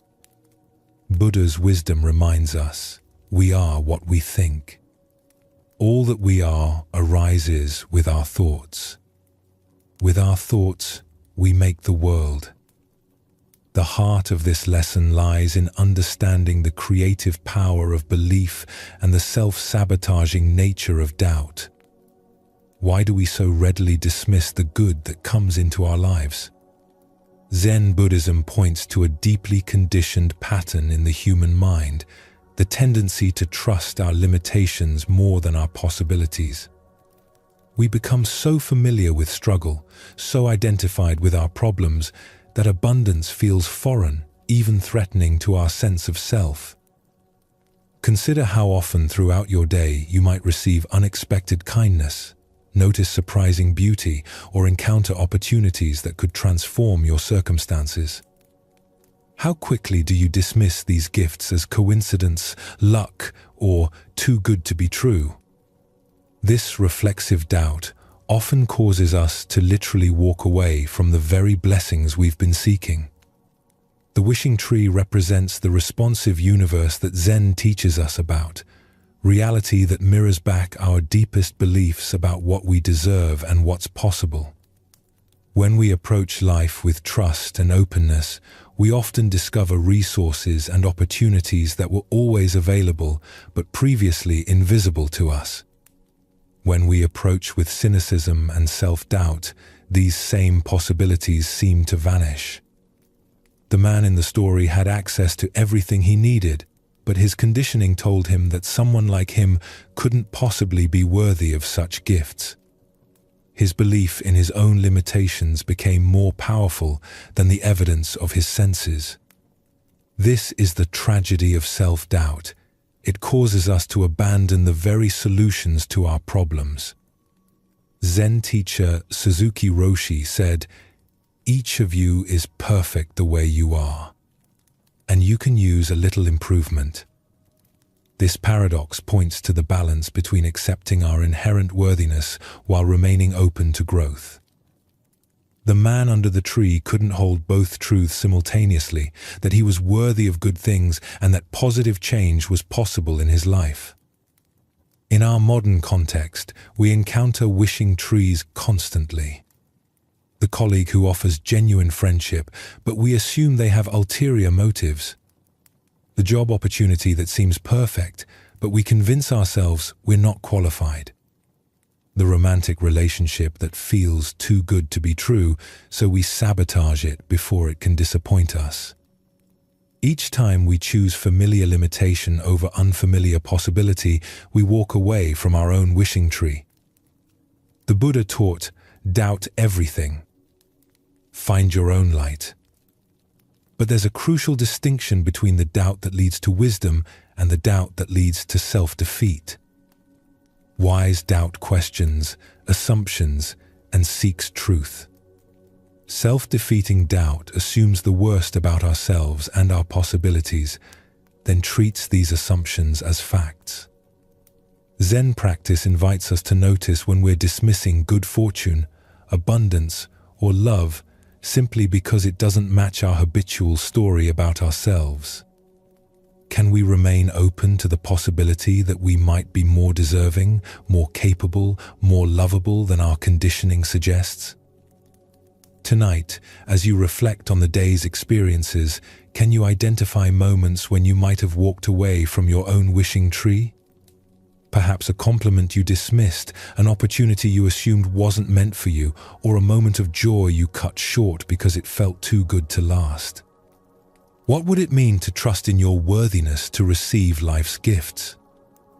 As the Buddha observed, thousands of candles can be lit from a single candle, and the life of the candle will not be shortened. Happiness never decreases by being shared. The wishing tree's magic isn't diminished by granting wishes, it's fulfilled by them. And our capacity to receive life's blessings isn't diminished by accepting them, it's expanded. As we continue our journey through the wisdom of Zen Buddhism, let us turn to a story about the difference between resistance and flow. This is the teaching of the old man and the waterfall. In a mountain village where a swift river carved its way through ancient rocks, an old Taoist sage often walked along the water's edge, observing the interplay between the flowing current and the solid stones that tried to redirect its path. The villagers knew him as a gentle, contemplative man who seemed to understand something profound about the natural world that others missed. One afternoon, as storm clouds gathered and rain began to fall, the river swelled with unusual force. The current grew violent and unpredictable, rushing toward a high waterfall that dropped into a rocky gorge below. Most people avoided the area during such conditions, knowing that anyone who fell into the rapids would face almost certain death against the jagged rocks at the bottom of the falls. The old man, however, had been caught by the sudden storm while walking along his usual path. As he tried to make his way back to safety, the muddy bank gave way beneath his feet. Before he could catch himself, he tumbled into the raging torrent and was immediately swept away by the powerful current. Villagers who witnessed his fall cried out in horror. They ran along the riverbank, helplessly watching as the old man was carried toward the waterfall by waters too violent and swift for any rescue attempt. They could only watch in anguish as he disappeared over the edge, plunging into the churning chaos below. Everyone assumed the worst. No one could survive such a fall, especially not an elderly man with limited strength. The villagers prepared themselves to search for his body downstream, once the waters calmed enough to make such a search possible. But to their amazement, as they hurried toward the base of the waterfall, they saw the old man emerging from the water far below, completely unharmed. He walked calmly to the shore, water streaming from his clothes, and sat down to rest as peacefully as if he had simply taken a refreshing swim on a pleasant day. The villagers rushed to him, unable to believe what they had witnessed. "How is this possible?" they asked in wonder. "How did you survive that terrible fall?" The water was so violent, the rocks so dangerous. By all reason, you should have been killed. The old man smiled at their concern and amazement. He wrung water from his sleeves and considered their question carefully before answering. "I survived," he said simply, "because I accommodated myself to the water, not the water to me. When I felt myself falling, I did not fight against the current or try to force it to change direction. Without thinking, I allowed myself to be shaped by it. When the water wanted to go down, I went down. When it swirled, I swirled with it. Plunging into the whirlpool, I came out with the whirlpool. I became like the water itself, and this is how I survived." The villagers listened in silence, beginning to understand that they had witnessed something far more than a fortunate accident. They had seen a demonstration of a profound principle that the old man had spent years learning from his careful observation of the natural world. As the Buddha taught, nothing is permanent. Everything is subject to change. Being is always becoming. Here we discover the wisdom of working with life's currents rather than exhausting ourselves in futile resistance to forces beyond our control. Why do we instinctively fight against difficult circumstances when flow and adaptation might serve us better? Zen Buddhism reveals that our ego mind believes it can control external conditions through force of will, but this approach often creates more suffering than the original difficulty. The old man's survival wasn't mere luck. It was the result of understanding something essential about the nature of existence itself. When we align ourselves with the natural flow of events, rather than demanding that life conform to our preferences, we often discover resources and possibilities that resistance makes invisible. Consider your own relationship with challenging circumstances. How much energy do you spend fighting against situations you cannot change? The old man's teaching suggests a different approach. Not passive submission, but conscious adaptation that maintains our essential nature while flowing with changing conditions. This doesn't mean accepting harmful situations or abandoning our values. The old man didn't give up his desire to survive. He simply changed his strategy for survival. Instead of fighting the water's power, he used it. Instead of resisting its direction, he moved with it while maintaining his awareness and intention. In relationships, careers, and personal challenges, we often face similar choices. We can exhaust ourselves trying to force outcomes, control other people's behavior, or make external circumstances conform to our expectations. Or we can learn to work skillfully with what is actually present, finding creative ways to achieve our deeper purposes through accommodation rather than force. Zen master Lao Tzu taught water is fluid, soft, and yielding. But water will wear away rock, which cannot yield and is destroyed. The old man embodied this teaching, demonstrating that apparent weakness can be a source of tremendous strength when applied with wisdom. The Buddha said, "Hatred does not cease by hatred, but only by love. This is the eternal rule." This principle extends beyond hatred to all forms of resistance. Problems are rarely solved by fighting against them directly, but by understanding their nature and finding ways to work with the underlying forces involved. Look deeply at a current source of stress or conflict in your life. Where are you trying to force the water to change direction rather than learning to swim with it? What would it mean to accommodate yourself to the situation while maintaining your essential values and intentions? Tonight, as you encounter the inevitable currents of daily life, unexpected changes, difficult people, circumstances beyond your control, can you remember the old man's wisdom? Can you find ways to maintain your center while flowing with forces you cannot change, discovering that sometimes the most direct path to your goals is the one that appears to go around obstacles rather than through them? Buddha's wisdom reminds us, in the end, just three things matter: how well we have lived, how well we have loved, how well we have learned to let go. Learning to flow with life's currents is ultimately about letting go of our need to control everything while maintaining our ability to respond wisely to whatever arises. Like water, we can be both powerful and yielding, both persistent and adaptive, both strong and gentle.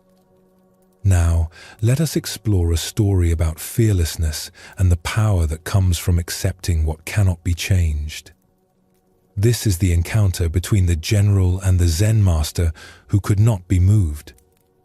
During the violent civil wars that tore through feudal Japan, armies swept across the countryside like natural disasters, conquering villages and controlling territories through force and intimidation.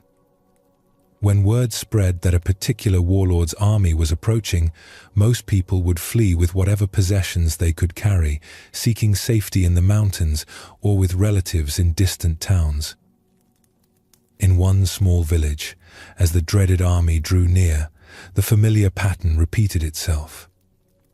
Families packed hastily, merchants closed their shops, and within hours the streets that had been busy with daily life stood empty and silent. Everyone had fled, everyone, that is, except the old Zen master who lived in the simple temple at the village center. When the conquering army arrived and found the village deserted, the general was surprised to discover smoke still rising from the temple chimney. Curious about who would have the audacity, or perhaps the foolishness, to remain when everyone else had fled, he decided to investigate this anomaly personally. The general approached the temple with several of his lieutenants, expecting to find either a frail old man too weak to flee, or perhaps someone who had been unable to escape in time. What he found instead was the Zen master sitting peacefully in his garden, tending to his plants, as if nothing unusual was happening around him. The general had grown accustomed to fear and submission wherever his army went.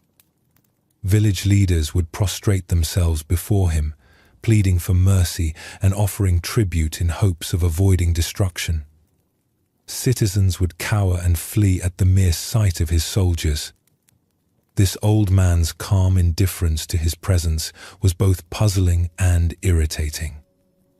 When he wasn't treated with the deference and submissiveness to which he was accustomed, the general's face darkened with growing anger. Here was someone who didn't seem to understand the gravity of the situation or respect the power he represented. "You fool!" the general shouted, his voice echoing through the empty courtyard as he reached for his sword. His elaborate armor gleamed menacingly in the afternoon light, and his hand gripped his weapon with practiced ease. "Don't you realize that you are standing before a man who could run you through without blinking an eye?" The threat that had terrorized countless others left the master completely unmoved. He continued his careful tending of a small flowering bush, his hands steady and his expression serene. When he finally looked up at the general, it was with the same calm attention he had shown before, as if greeting any ordinary visitor to his garden. "And do you realize," the master replied with perfect equanimity, "that you are standing before a man who can be run through without blinking an eye?" The general stood speechless, his sword half drawn, his anger suddenly dissolved into something approaching awe. In all his years of warfare and conquest, he had encountered many forms of courage: the desperate bravery of cornered soldiers, the defiant rage of defeated enemies, the foolish boldness of young warriors. But he had never encountered anything like this: complete acceptance without fear, total peace in the face of death. The master's response revealed something the general had never considered, that there could be a power greater than the ability to kill, and that was the complete absence of fear about being killed.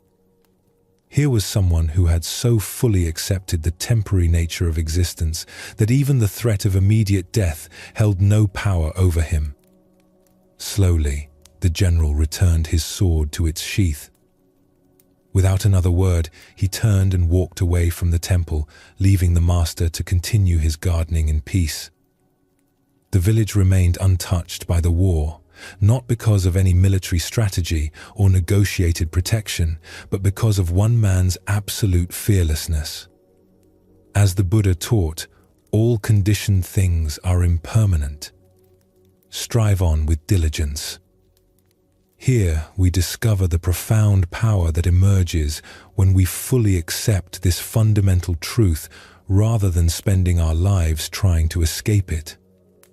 Why does complete acceptance of mortality create such presence and authority? Zen Buddhism reveals that most of our fear comes not from external threats, but from our desperate clinging to what is inherently temporary. When that clinging dissolves, the threats themselves lose their power to disturb our inner peace. The general's power came from others' fear of death and loss. But someone who has fully accepted the temporary nature of existence cannot be threatened with what he has already willingly released. The master's fearlessness wasn't bravado or indifference. It was the natural result of understanding impermanence so completely that even his own death held no terror. Consider your own relationship with threats and intimidation in daily life. How much of your fear comes from attachment to maintaining your current circumstances, preserving your reputation, or protecting your physical comfort? The master's response suggests that true invulnerability comes not from being untouchable, but from having nothing that can be taken away. This doesn't mean being passive or welcoming harm. The master wasn't seeking death or encouraging violence.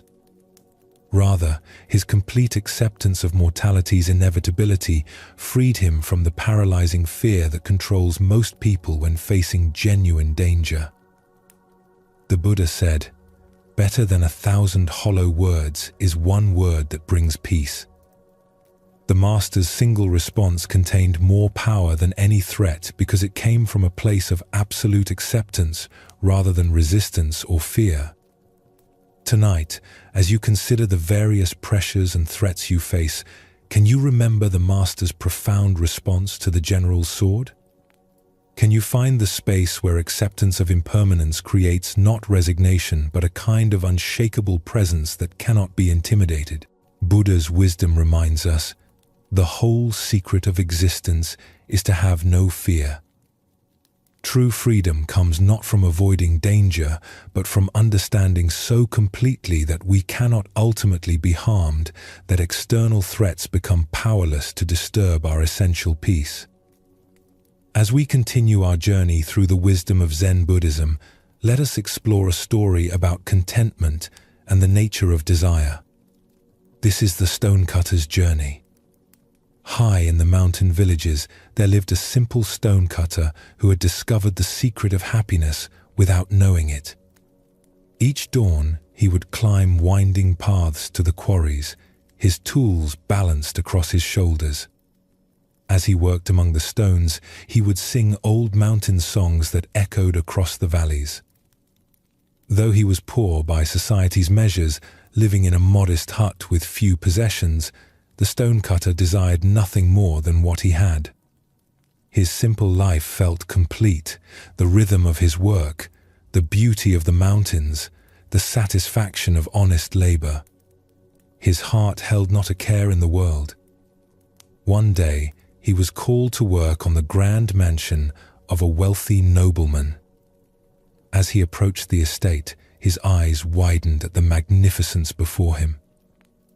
Marble columns reached toward the sky, gardens sprawled in perfect symmetry. For the first time in his life, the stonecutter felt the sharp pang of desire pierce his contentment. "If only I were rich," he sighed. "Then I would not have to earn my living in sweat and toil as I do now." To his amazement, a voice whispered from the stones, "Your wish has been granted." Henceforth, anything you desire will be given to you." He returned home that evening to find his humble hut replaced by a mansion as magnificent as the nobleman's. Overwhelmed with joy, he abandoned his tools and began enjoying the luxurious life of the wealthy. But one hot afternoon, gazing from his ornate window, he saw the king's royal procession passing by.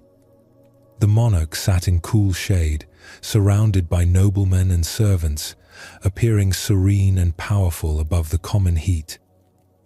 "How I wish I were a king myself," he thought, and immediately found himself reclining in silk cushions within the royal carriage. But the carriage proved warmer than expected. Even through thick walls, the sun's heat penetrated relentlessly. "I wish I were the sun," he declared, and found himself sending waves of light and heat across the universe.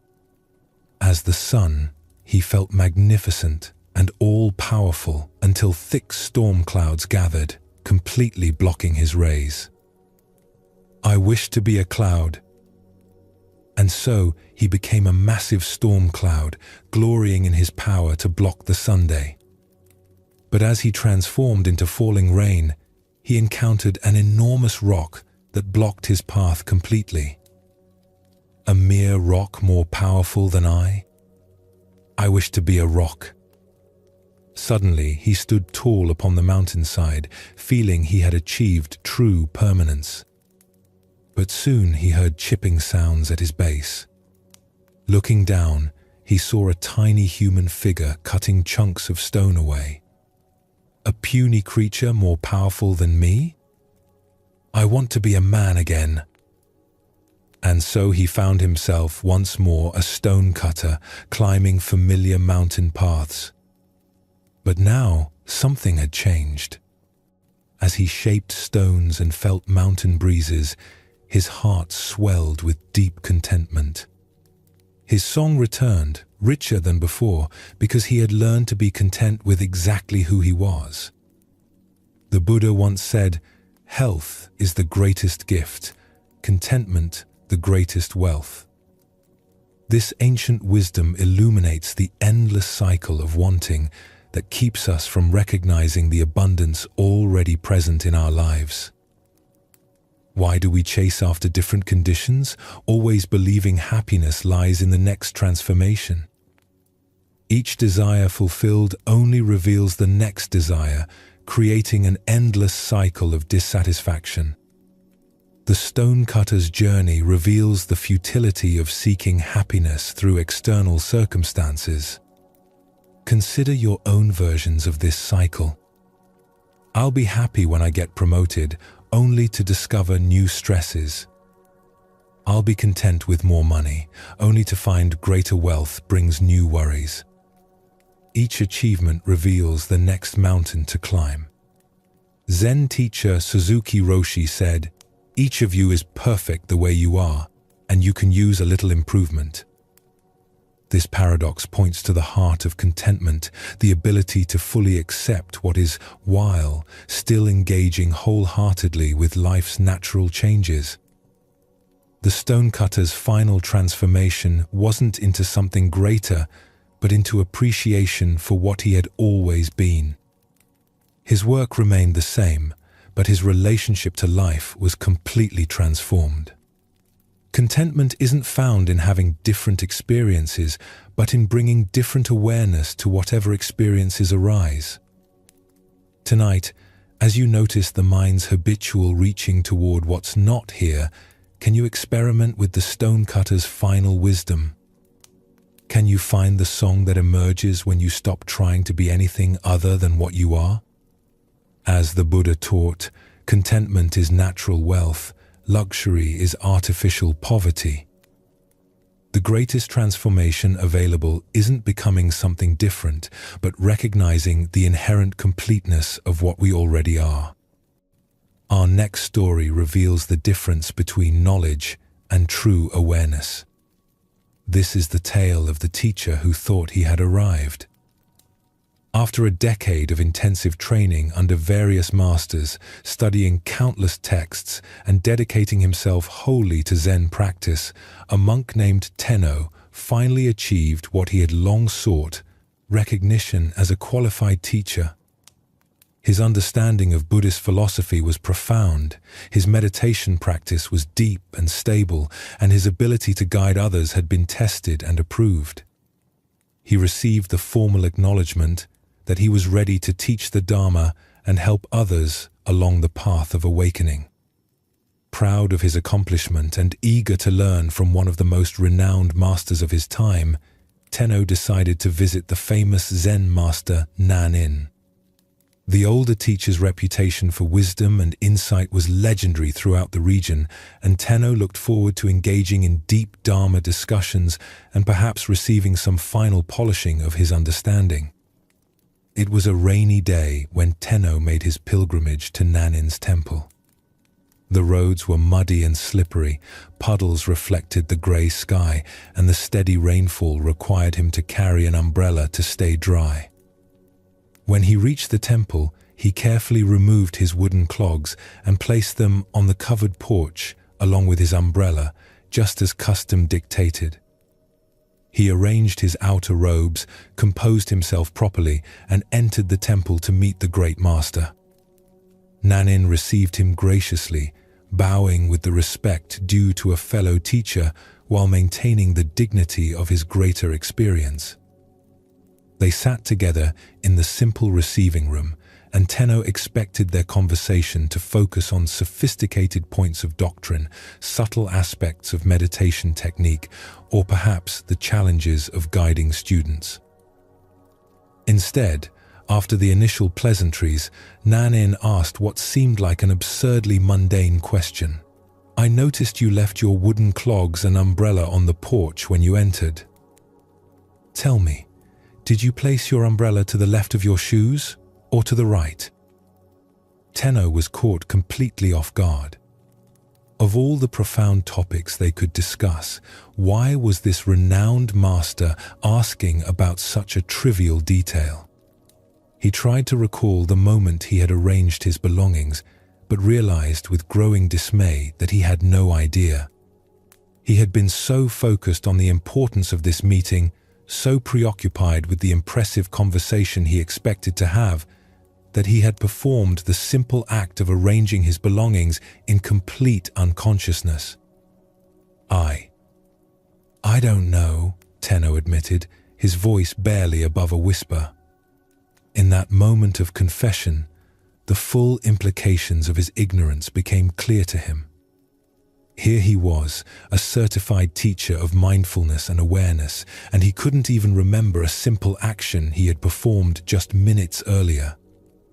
Nanin smiled with infinite compassion, not mockery. "Then you have not yet attained full awareness," he said gently. Someone who is truly awake pays complete attention to every moment, every action, every detail of experience. The way you arrange your belongings reflects the same quality of attention you bring to meditation, to teaching, to all of life. In that instant, Tenno's pride in his accomplishments crumbled, replaced by a humbling recognition of how much deeper his practice needed to go. He understood that true awareness isn't something you achieve once and then possess forever. It's a quality of attention that must be cultivated and maintained in every single moment, in the most ordinary activities as well as the most exalted spiritual practices. Without hesitation, Tenno requested to become Nanin's student. For the next 10 years, he studied under the master's guidance, learning to bring the same quality of conscious attention to placing his shoes that he brought to formal meditation, to treat the arrangement of an umbrella with the same reverence he showed to sacred texts. When he finally left Nanin's temple, he was a completely different kind of teacher, one who understood that enlightenment is not a destination, but a way of traveling, not an achievement, but a continuous practice of complete presence. As the Buddha observed, if you want to know your past, look at your present condition. If you want to know your future, look at your present actions. What emerges from this story is the recognition that true spiritual development is measured not by our peak experiences, but by the quality of attention we bring to ordinary moments. Why do we assume that enlightenment exists only in special circumstances, formal practices, or elevated states of consciousness? Zen Buddhism teaches that awakening is found precisely in our ability to be fully present for whatever is actually happening, whether it's sitting in meditation or simply placing an umbrella beside our shoes. Tenno's mistake was common among spiritual practitioners. He had developed the ability to be mindful during designated practice periods, but hadn't yet learned to extend that same quality of awareness to everyday activities. He could be present while sitting in meditation, but unconscious while performing simple tasks. This split between spiritual activities and ordinary activities is one of the most subtle traps on the path of awakening. We imagine that consciousness is something we turn on during meditation and turn off during mundane tasks. But true practice integrates awareness into every aspect of life. Consider your own daily routine. How present are you while brushing your teeth, making coffee, or putting on your shoes? Do you perform these activities with the same quality of attention you might bring to more important tasks? The gap between formal practice and informal practice often reveals where our awareness needs to deepen. Zen master Dogen taught, "Practice and enlightenment are one." This means that the quality of consciousness we cultivate in any moment is both the path and the destination. There's no separation between developing awareness and being aware. Every moment offers a complete opportunity for awakening. Nanin's question wasn't about umbrellas and shoes. It was about whether Tenno's spiritual development had penetrated into the cellular level of his daily existence. Could he maintain the same presence while performing unconscious habits that he brought to conscious spiritual practice? The Buddha said, "Mindfulness is the path to the deathless. Heedlessness is the path to death. Those who are mindful do not die. Those who are heedless are as if dead already."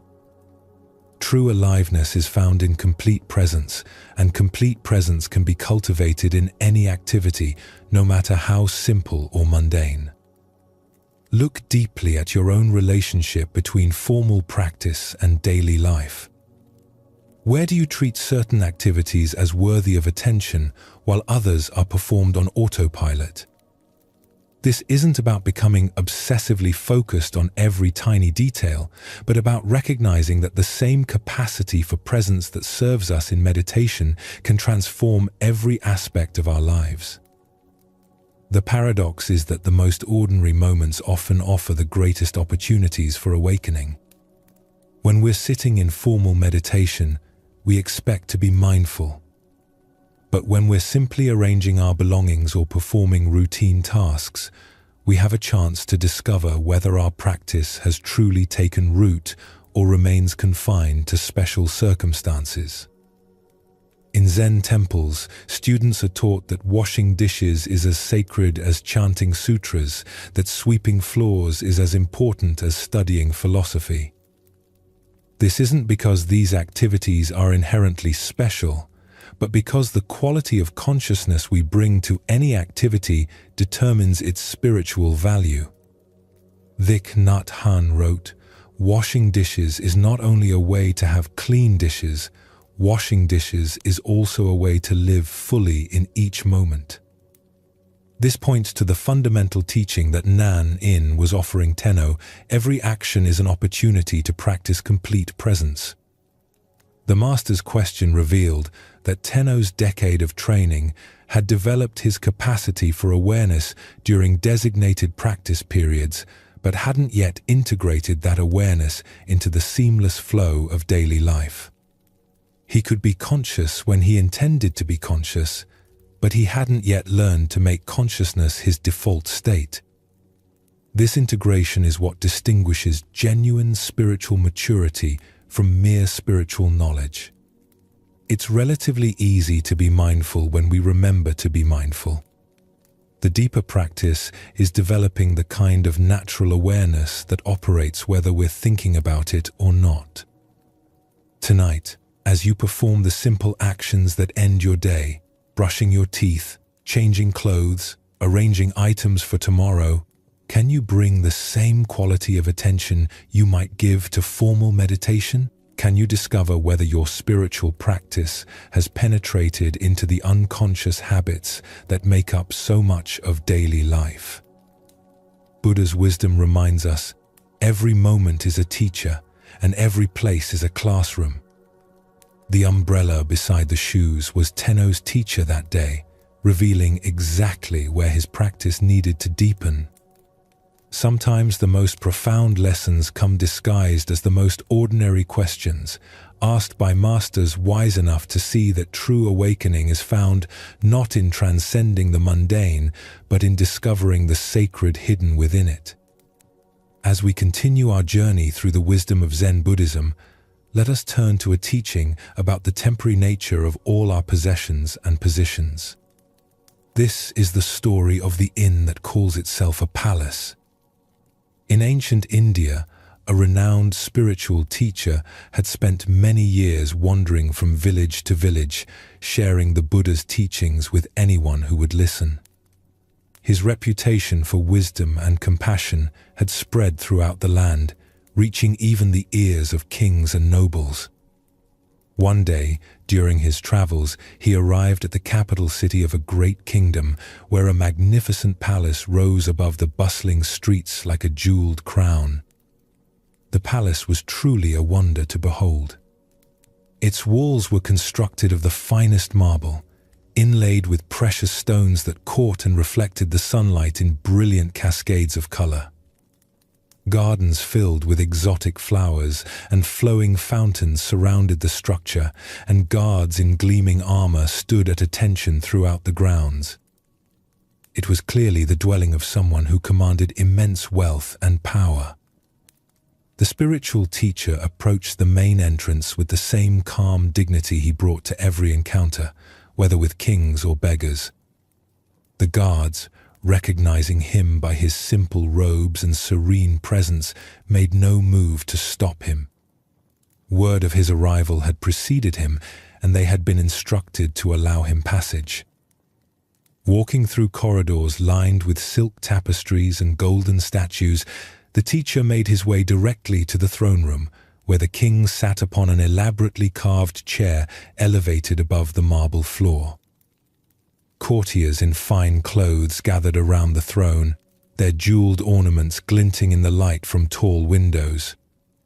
The king, a middle-aged man wearing robes of deep purple silk and a crown of gold and diamonds, looked up as the teacher entered.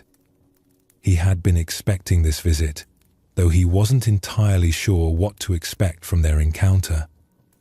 "What do you want?" the king asked directly, his voice carrying the authority of someone accustomed to immediate answers and unquestioning obedience. The teacher bowed respectfully, but spoke with quiet confidence. "Your Majesty, I would like a place to sleep in this inn." A ripple of surprise moved through the assembled courtiers. The king's eyebrows rose, and his expression shifted from curiosity to confusion. "But this is not an inn," the king replied, gesturing to the opulent surroundings. "This is my palace. I am the ruler of this kingdom, and this has been the seat of royal power for generations." The teacher nodded thoughtfully, as if considering this information carefully. "I see. May I ask, Your Majesty, who owned this palace before you?" "My father," the king replied, his tone becoming slightly defensive. "He ruled here for 30 years before his death. This palace was his seat of power, as it is now mine." "Ah," the teacher said with genuine interest. "And who owned it before him?" "My grandfather," the king answered, beginning to sense where these questions might lead. "He too ruled from this throne. He also is dead." The teacher paused, allowing the weight of these words to settle in the vast throne room. The courtiers had grown quiet, sensing the profound direction of this unusual conversation. Even the king found himself waiting, almost despite himself, for the teacher's response.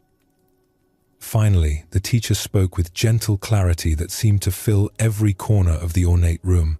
"And this place where people live for a short time and then move on, did I hear you say that it is not an inn?" The silence that followed was complete. The king sat motionless on his throne, the teacher's words penetrating layers of assumption and identity he had never questioned. The courtiers remained frozen, as if witnessing something beyond their normal understanding of royal protocol and worldly power. The Buddha taught, all conditioned things are impermanent. Work out your salvation with diligence. This profound truth reveals itself in the teacher's penetrating question about the inn that calls itself a palace.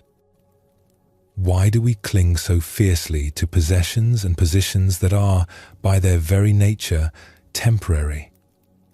Zen Buddhism explains that our attachment to permanence creates suffering because it conflicts with the fundamental reality of impermanence. Everything we think we own, including our own bodies and identities, we hold only temporarily. Look deeply at your own experience. The house you call yours, the car you drive, the job title you carry, the bank account balance you monitor, all of these are temporary arrangements. You inhabit them for a period of time, then move on, just as others inhabited them before you and will inhabit them after you. This doesn't mean we should become indifferent to our responsibilities or careless with our possessions. Rather, it invites us to hold them more lightly, recognizing their transient nature. The king's palace was indeed magnificent and served important functions, but it was also, unmistakably, an inn where occupants stayed temporarily before departing.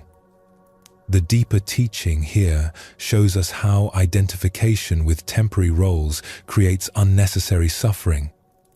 When we forget the impermanent nature of our positions, whether as parent, professional, homeowner, or even student of Zen, we create anxiety trying to maintain what cannot be permanently maintained.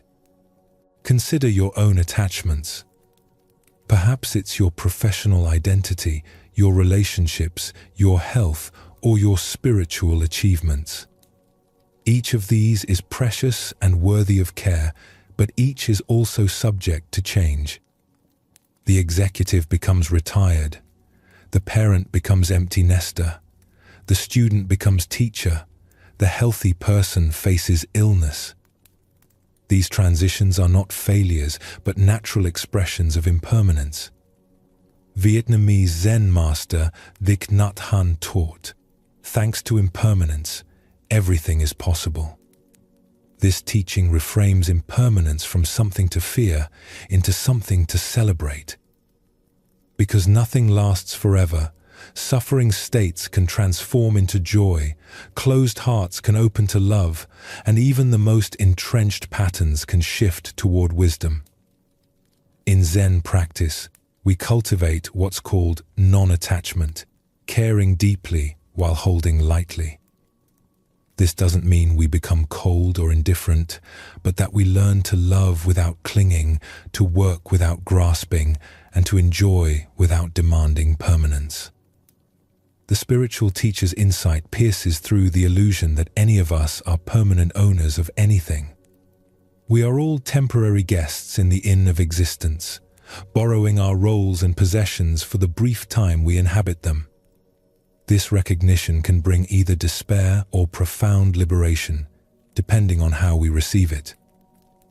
Buddha spoke of this when he said, everything is impermanent. Try to accomplish as much virtue as possible. This teaching encourages us not to waste our temporary time in the inn, but to use it wisely, cultivating love, wisdom, and compassion while we have the opportunity.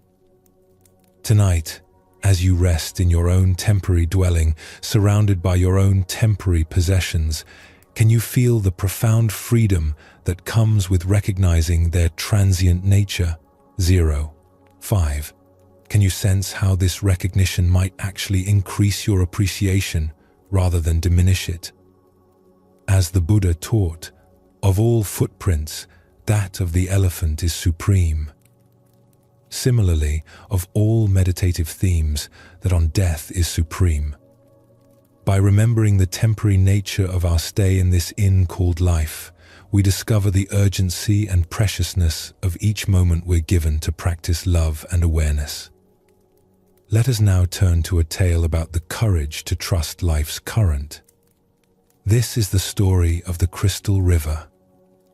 In the depths of a great crystal river, where water flowed clear as mountain air, there lived an entire village of small creatures.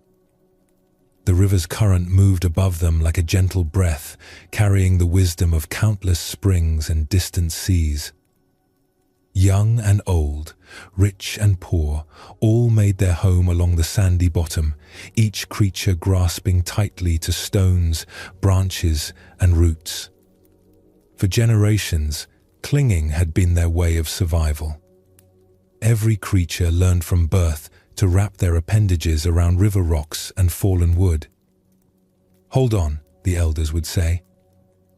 "The current is dangerous. It will sweep you away to places unknown. Safety lies in staying exactly where you are."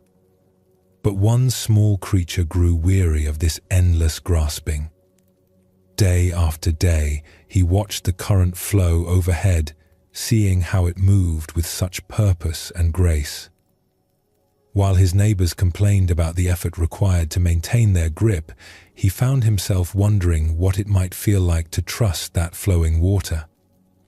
"I am tired of clinging," he announced one morning. "Though I cannot see where it leads, I trust that the current knows its destination. I shall let go and allow it to carry me where it will. For I fear that if I continue clinging, I shall die of boredom before I ever truly live." The other creatures gasped in horror. "Fool," they cried. "Let go, and that current will tumble you mercilessly across the rocks below. You will be battered and broken, dying far more quickly than any boredom could kill you." But the small creature had made his decision. Taking one last look at his neighbors, he released his grip on the familiar stone. Immediately, the current seized him, and just as the others had predicted, he was tumbled and tossed across the rocky bottom. His small body struck stone after stone, each impact bringing pain he had never experienced while safely clinging. Yet something remarkable began to happen. As the creature continued to surrender to the current's power, refusing to grab for new anchors despite his pain, the water gradually lifted him higher from the dangerous bottom. The tumbling ceased. The rocks could no longer reach him. Now he flowed with the current itself, no longer fighting its direction, but becoming one with its movement. As he traveled downstream, creatures in distant parts witnessed something they had never seen. Here was one of their own kind, yet he appeared to be flying through the water, moving with the elegant power of the current itself. "See a miracle," they called out. "A creature like ourselves, yet he soars. Surely he is the Messiah, come to save us all." The flowing creature heard their cries and felt compassion for their misunderstanding. "I am no more Messiah than any of you," he called back. "The river delights in lifting us all free, if only we dare to let go. Our true work is not clinging to the bottom, but embracing this voyage, this grand adventure of trust and flow. But the creatures only cried louder, "Savior! Savior!" Even as they spoke, they tightened their grips on rocks and roots. They watched until he disappeared around a bend, then began weaving legends about the miraculous savior who had briefly graced their village. Buddha's wisdom reminds us, you only lose what you cling to. This ancient teaching illuminates the profound paradox at the heart of human experience. We spend our lives grasping for security and control, believing that our safety depends on holding tight to familiar circumstances. Yet, in this very grasping, we create the suffering we seek to avoid. Why do we cling so desperately when the current offers to carry us toward unknown adventures? Zen Buddhism reveals that from early childhood, we learn the known is safe and the unknown dangerous. This conditioning becomes a spiritual obstacle when it prevents growth beyond familiar limitations. We also suffer from the illusion of control, believing that by grasping circumstances, relationships, and identities, we can stop the natural flow of change. This creates enormous tension because it puts us in opposition to reality itself. Life is constant movement, and when we resist this truth, we exhaust ourselves fighting currents far more powerful than our individual will. Consider the areas of your life where you find yourself clinging.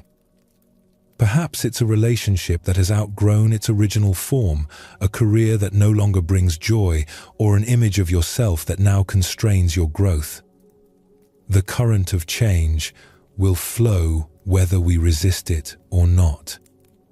Our choice is whether to exhaust ourselves in futile opposition or discover the grace available in conscious surrender. The Buddha said, "Nothing is permanent except change." Water doesn't fight the mountainside, it finds the natural pathway down. When we learn to move with life's current rather than against it, we discover effortless effectiveness that rigid resistance can never achieve. Tonight, as you rest in this moment's stillness, what might you be ready to release?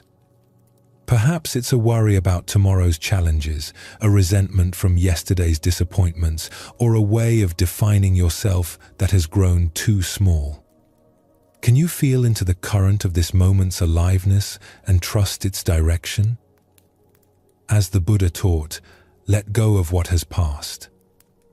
Let go of what may come. Let go of what is happening now. Relax right now and rest. In this trust, we discover that the current we feared would destroy us is actually the very force that can carry us home to our true nature. Let us now explore a story about choice, responsibility, and the power we hold in every moment. This is the tale of the young man and the bird. A clever young student had grown tired of his teacher's seemingly wise responses to every question. He was convinced that the old master simply spoke in riddles to appear profound, and he decided to devise a test that would expose what he believed was mere pretense. After thinking for several days, he conceived what he thought was the perfect trap. One morning, the young man caught a small sparrow in the garden. The tiny bird trembled in his cupped hands, its heart beating rapidly against his palms. He held it carefully behind his back as he approached his teacher, who was sitting peacefully in the morning sunlight, reading ancient texts. "Master," the student called out with barely concealed excitement, "I have a question that will test your legendary wisdom." The old teacher looked up from his reading with patient, gentle eyes. He had seen this look of mischievous confidence in many students over the years, and he understood the young man's need to challenge authority as part of his own growth and learning. "Please," the teacher said simply, "ask your question." The student stepped closer, keeping the bird hidden behind his back. "Master, I hold a small bird in my hands. Using your great wisdom, tell me, Is this bird alive or dead? The young man felt incredibly clever. He had created what he believed was an impossible situation for his teacher. If the master answered, alive, he would quickly snap the bird's neck and reveal the dead creature, proving the teacher wrong. If the master answered, dead, he would simply open his hands and let the living bird fly away, again proving the teacher's lack of true insight. Either way, the student was certain he would expose his teacher's supposed wisdom as nothing more than lucky guessing and philosophical double talk. He waited eagerly for the response that would give him the satisfaction of finally outsmarting the old man. The teacher sat quietly for a long moment, not trying to peer behind the student's back or gather more information. His eyes seemed to look not at the student but through him, as if perceiving something far deeper than the simple trick being attempted. Finally, with a gentle smile that held both compassion and understanding, the master spoke. The answer, my young friend, is in your hands. The student stood frozen, his mouth hanging open slightly. In 3 simple words, his elaborate trap had been completely dismantled. The teacher hadn't fallen for either option of the false dilemma. Instead, he had pointed to something far more profound, the fundamental truth that the student himself held the power to determine the outcome. The young man looked down at his hands, still cupped behind his back, feeling the tiny bird's rapid heartbeat against his palms. He realized with startling clarity that the master was right. The bird's fate had never depended on the teacher's answer or supposed wisdom. It had always been entirely in the student's control. More than that, he began to understand that this was true about far more than just this moment. The power to choose life or death, creation or destruction, compassion or cruelty, all of it was always in his hands, in every situation, every day. Slowly, the young man brought his hands forward and opened them. The small bird sat still for just a moment, as if gathering itself, then spread its wings and flew into the blue sky, disappearing among the trees. Buddha's wisdom teaches us we are what we think. All that we are arises with our thoughts. With our thoughts, we make the world.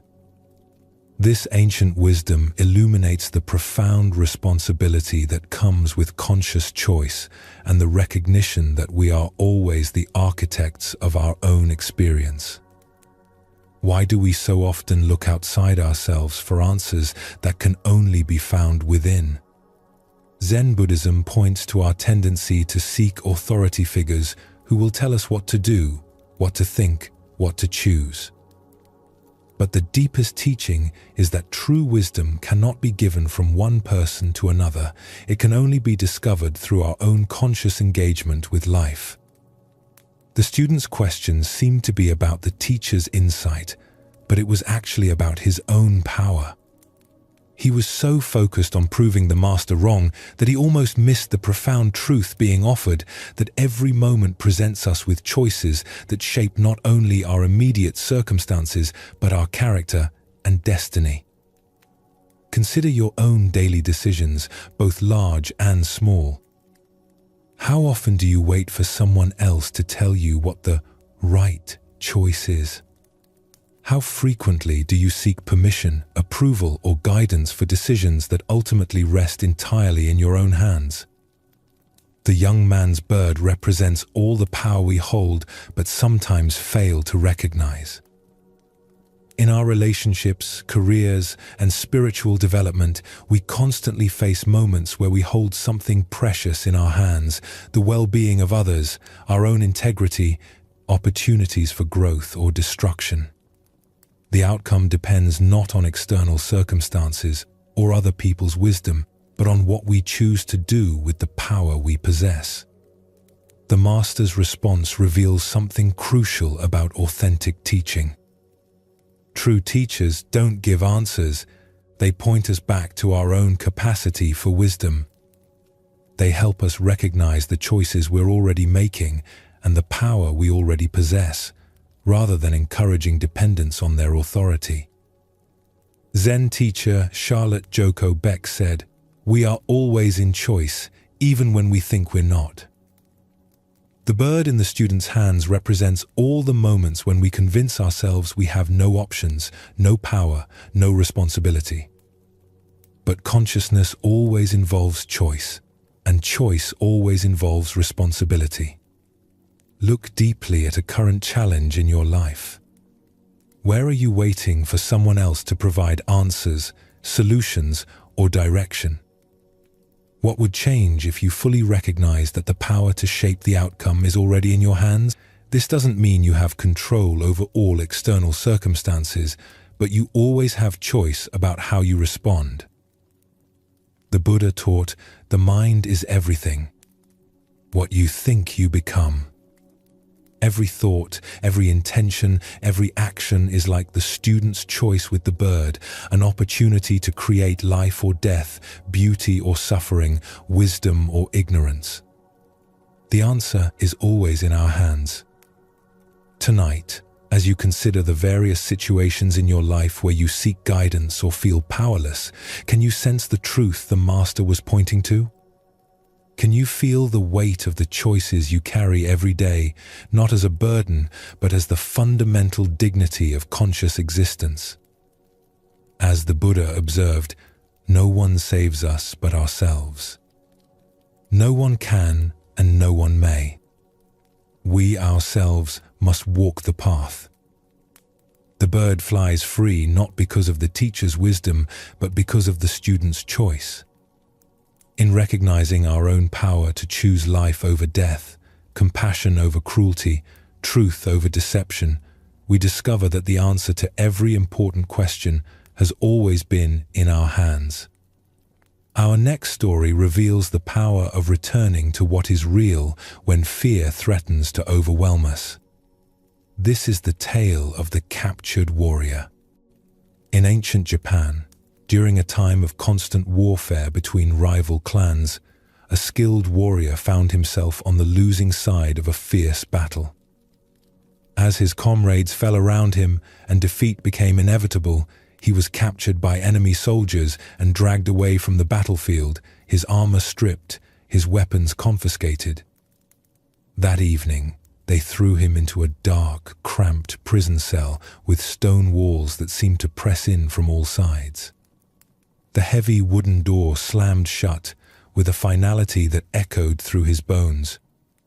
As darkness settled over the prison, the warrior's mind began to race with terrifying possibilities. Tomorrow, they would come for him. He knew the customs of war. First would come the interrogation, designed to extract information about his lord's defenses, troop movements, and strategic plans. When he refused to speak, as honor demanded, they would resort to torture. Hot iron, bamboo splinters under his fingernails, methods he had heard described in hushed tones by other warriors. And when they had extracted what they could, or when they grew tired of his silence, would come the execution. As these thoughts consumed him, his heart began to pound so violently he feared it might burst. His breathing became shallow and rapid. Sweat beaded on his forehead despite the cool night air. Sleep seemed impossible as his mind conjured increasingly vivid scenarios of tomorrow's suffering.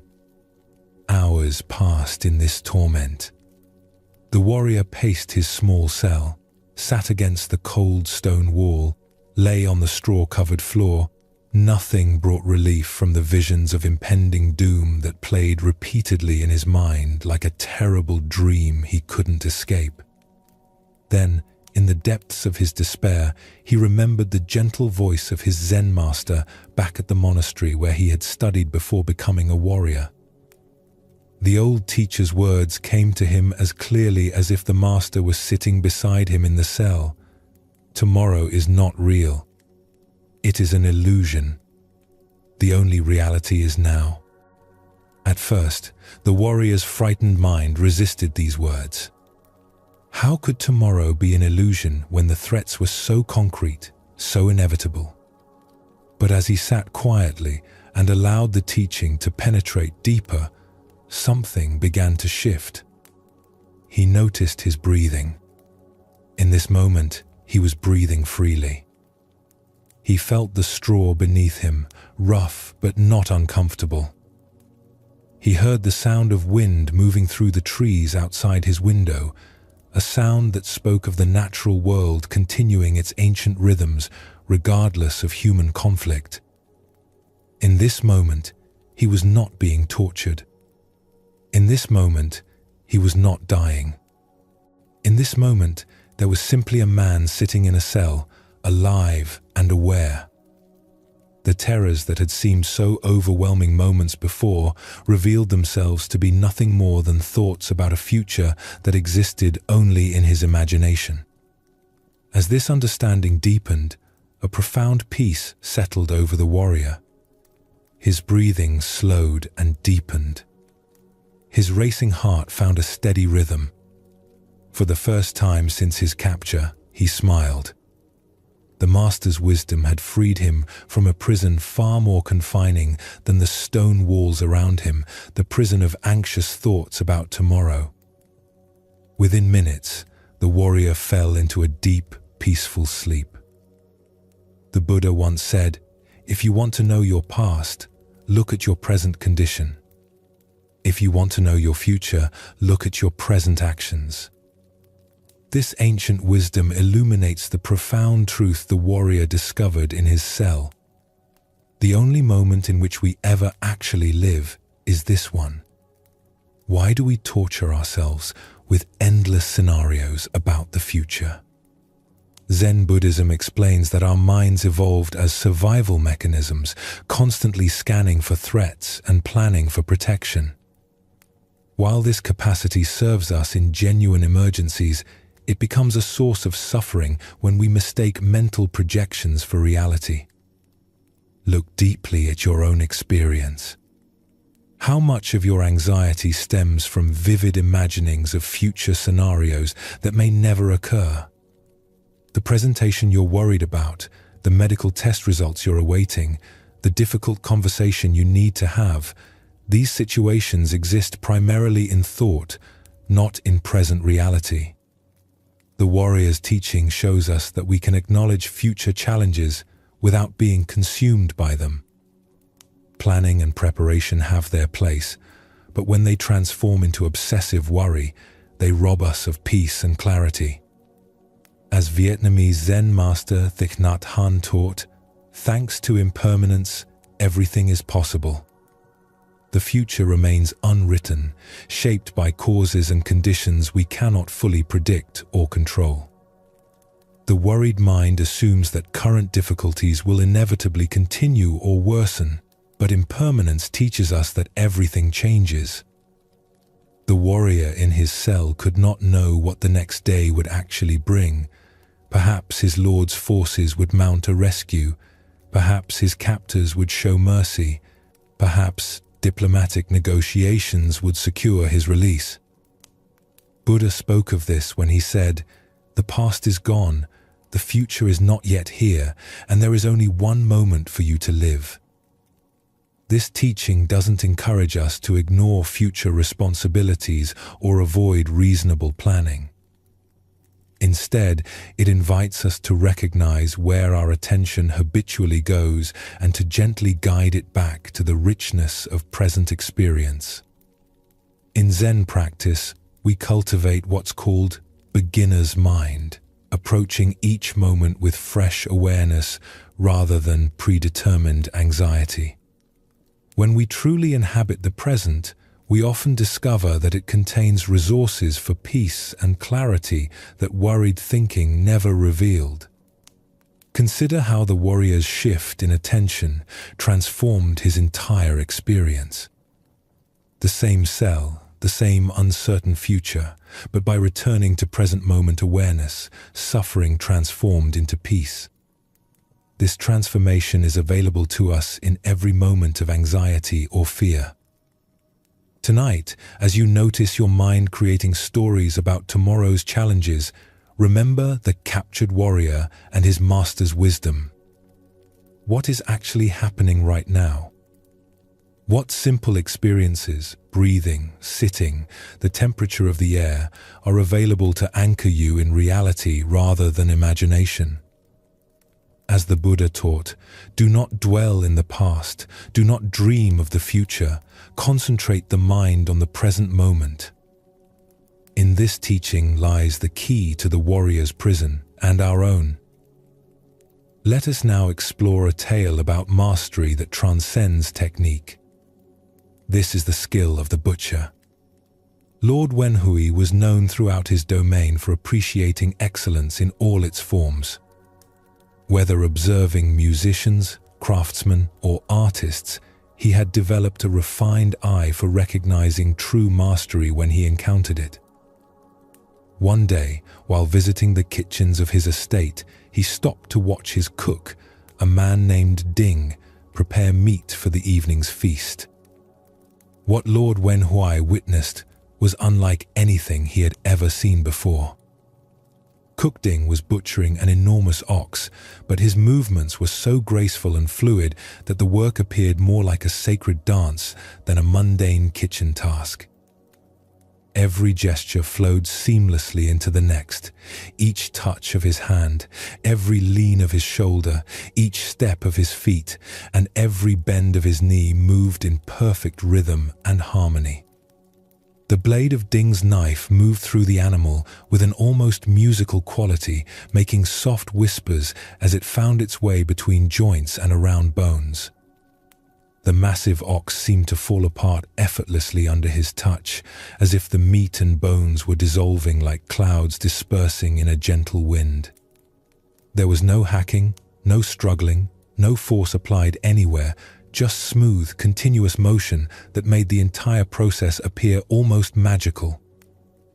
This is absolutely marvelous, Lord Wenhui exclaimed, unable to contain his amazement. Such incredible skill could only come from a lifetime of dedicated practice and study. You must have worked for decades to achieve this level of mastery. Cook Ding paused in his work, setting down his knife respectfully, and turned to face his lord. His manner was humble despite his obvious expertise, and he spoke with the quiet confidence of someone who had discovered something profound through his craft. "What I truly care about," Ding replied thoughtfully, "goes far beyond mere technical skill or years of practice. What guides my work is the way itself, the natural order that underlies all existence and transcends any particular technique or method." He continued with growing enthusiasm for explaining his discovery. "When I first began cutting up oxen many years ago, all I could see was the massive, solid body of the animal before me. It seemed like an overwhelming challenge, and I had to fight against the meat and bones with considerable effort and struggle. After 3 years of daily practice," he went on, "something began to shift in my perception. I no longer saw just the whole ox as one overwhelming mass. I began to distinguish different parts, to understand the animal's structure, to recognize patterns in how the body was organized." Cook Ding's voice took on an almost mystical quality as he described his deepest realization. "But now, after many more years, I no longer rely on my eyes to guide the work, nor do I depend on conscious thought to direct my movements. My physical senses step aside, and my spirit moves naturally where it needs to go. I have learned to follow the inherent structure of the animal rather than imposing my will upon it." He gestured toward the partially butchered ox with obvious reverence for his craft. "I follow the natural lines that already exist within the body, moving through the large spaces between joints, guiding my knife through the openings that are already there, and working in harmony with the way things actually are rather than fighting against them. I never force my blade against ligaments or tendons, Ding explained, and I never struggle with the major joints. The knife flows through the natural spaces, finding paths that require no resistance or violence. A mediocre cook might change his knife once a month because he hacks and forces his way through the work. Even a good cook needs a new blade once a year because he still cuts rather than flows. Cook Ding picked up his knife and showed it to Lord Wenhui with evident pride. I have used this same knife for 19 years now and have butchered thousands of oxen with it. Yet look, the blade is still as sharp and clean as the day it came from the stone. This is because there are natural spaces between all the joints, and the blade of a knife has no thickness. When you insert something that has no thickness into spaces that are already there, there is always plenty of room to work. This is why, after all these years, my knife remains perfect. Lord Wenhui stood in silence for several moments, recognizing that he had witnessed something far more profound than exceptional butchering technique. He had seen a demonstration of what it means to work in complete harmony with the natural way of things, to achieve mastery by surrendering to, rather than conquering the task at hand. The Buddha taught, when we know ourselves to be connected to all others, acting compassionately is simply the natural thing to do. This ancient wisdom reveals how true mastery emerges not from force, but from understanding our relationship to the whole. Here we discover a profound teaching about the difference between technical skill and wisdom in action. Cook Ding had transcended mere proficiency to embody a way of working that aligned completely with natural principles rather than fighting against them. This story points us toward understanding how genuine mastery in any field, whether spiritual practice, relationships, creative work, or daily activities, comes not from imposing our will but from learning to work with the inherent intelligence present in any situation. Cook Ding's knife remained sharp because he never used it to force his way through resistance, but instead found the natural openings that were already available. Why do we often approach challenges through force rather than flow? Our conditioning teaches us that achievement requires struggle, that we must overcome obstacles through determination and effort. While dedication and practice are certainly necessary, Cook Ding's example reveals a more sophisticated understanding of how mastery actually develops. Consider how this teaching might apply to your own areas of skill or growth. In relationships, we might try to force conversations or change people's perspectives through argument and persuasion rather than finding the natural openings for understanding and connection. In creative work, we might struggle against our material instead of discovering what wants to emerge naturally from our engagement with it. The progression Cook Ding described, from seeing only the whole ox, to distinguishing parts, to moving beyond visual perception entirely, mirrors the development of wisdom in any domain. Initially, we encounter situations as overwhelming wholes that we must attack with crude methods. Gradually, we develop enough understanding to see component parts and relationships. Eventually, if we persist with proper attention, we may transcend analytical thinking entirely and begin to work from a place of intuitive wisdom. This doesn't mean abandoning careful study or disciplined practice. Cook Ding had clearly developed exceptional technical knowledge through years of dedicated work.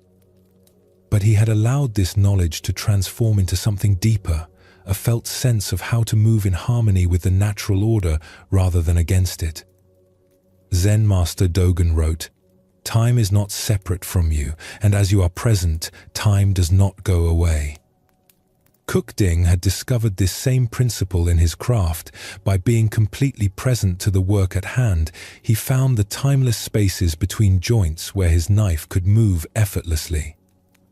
This teaching extends to how we approach difficult conversations, creative projects, physical challenges, or spiritual practice.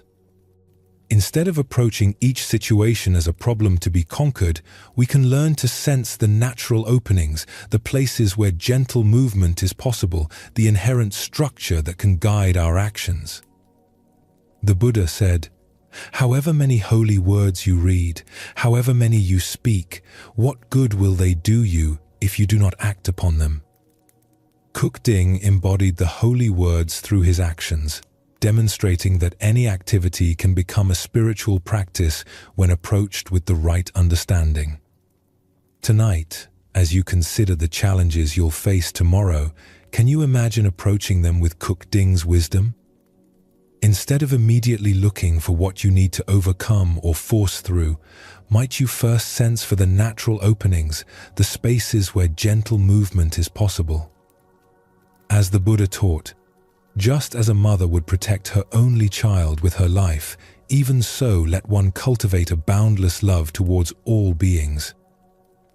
Perhaps true mastery is learning to work with such care and sensitivity that we honor the inherent nature of whatever we encounter, finding the way that preserves both our own sharpness and the integrity of what we're working with.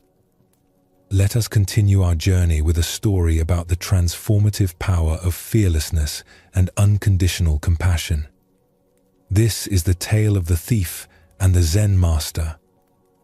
One quiet evening, as twilight painted the sky in shades of purple and gold, Zen master Shichiri Kojun sat in his simple home, reciting ancient sutras. His voice flowed rhythmically through the peaceful rooms, each word a meditation, each breath a prayer. The soft glow of candlelight danced across the walls as he immersed himself completely in the sacred texts, finding deep tranquility in the familiar verses. Suddenly, the serenity was shattered. The front door burst open with a violent crash, and a desperate man entered, brandishing a sharp sword that gleamed menacingly in the candlelight. His eyes were wild with desperation, his clothes dirty and torn, his breathing heavy from running. He had clearly chosen this isolated house because he believed it would be an easy target. A peaceful monk would offer no resistance. "Money or your life?" the thief demanded, his voice trembling with a mixture of fear and aggression. He expected the old man to cower, to plead, to scramble frantically for whatever valuables he might have hidden away. But Shichiri didn't even look up from his sutra book. His voice remained calm and steady as he continued reciting for a moment before pausing to address the intruder. "Please, don't disturb my practice," he said, with the same gentle tone he might use to ask someone to close a door. "If you need money, help yourself. It's in that drawer over there." He gestured casually toward a simple wooden chest, then immediately returned to his recitation as if nothing unusual had occurred. The thief stood frozen, his sword still raised, completely bewildered. In all his years of stealing, he had never encountered such a reaction. No fear, no pleading, no anger, just matter-of-fact helpfulness, as if he were a neighbor who had stopped by to borrow something. Shaking his head in confusion but proceeding with his business, the thief moved to the indicated drawer and began gathering the coins and small valuables he found there. The soft sound of the master's voice continued behind him, reciting sacred words as peacefully as if he were alone. Just as the thief was preparing to leave with his stolen goods, the master's voice called out again. "Wait," Shichiri said, finally looking up from his book. "Please don't take everything. I need some of that money to pay my taxes tomorrow. Leave a little for me, won't you?" The thief stared at him in amazement. Here was a man who was being robbed, calmly negotiating the terms of his own robbery as if they were conducting normal business. Almost without thinking, the thief returned some of the money to the drawer. As he turned to leave, certain that this strange encounter was finally over, the master's voice stopped him once more. "You took my money," Shichiri called out, his tone carrying a note of reproach. "And you didn't even thank me. That's quite rude, don't you think?" This final comment left the thief completely speechless. His sword hand began to shake. Never, in his most violent encounters, had he been so thoroughly unnerved. Here was a man who treated robbery as if it were a favor, who was more concerned about politeness than personal safety. "Thank you," the thief stammered, and then fled into the night as quickly as his legs would carry him. Later, when the thief was caught and confessed to numerous crimes, including the incident at Shichiri's house, the master was called as a witness. The court officials expected him to demand justice, to describe the terror and violation he had experienced. Instead, Shichiri spoke with the same calm clarity he had shown that evening. "This man did not steal anything from me," he testified. "I gave him the money freely. He even thanked me for it, though it took a little reminding." The thief, sitting in chains, felt something break open in his chest as he heard these words. This man had not only shown him extraordinary kindness in the moment of the crime, but was now protecting him from the consequences. For the first time in years, tears came to his eyes, not tears of self-pity or anger, but tears of recognition. He had encountered something he had never experienced before, love without conditions. Upon his release from prison, the former thief sought out the master and begged to become his student. Under Shichiri's patient guidance, he learned to cultivate the same fearless compassion he had witnessed that night. Years later, through dedicated practice and the master's unwavering belief in his potential for transformation, he attained the deep peace and wisdom of enlightenment. As the Buddha observed, hatred does not cease by hatred, but only by love. This is the eternal rule. What emerges from this story is the revolutionary power of meeting violence with absolute peace, responding to taking with giving, and answering fear with love. Why do we instinctively believe that force must be met with force, that aggression requires defensive reaction? Zen Buddhism reveals that this pattern, while natural, often perpetuates the very conflicts it seeks to resolve. When we respond to hostility with hostility, we simply escalate the cycle of suffering.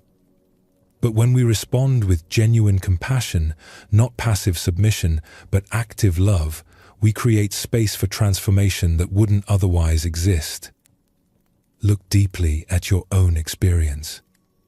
When someone approaches you with anger, criticism, or demand, what is your automatic response? Most of us immediately mobilize our defenses, preparing to protect ourselves through counterattack or withdrawal. But notice what happens in your body and mind during these defensive reactions. Does the tension decrease or increase? Does the conflict resolve or intensify?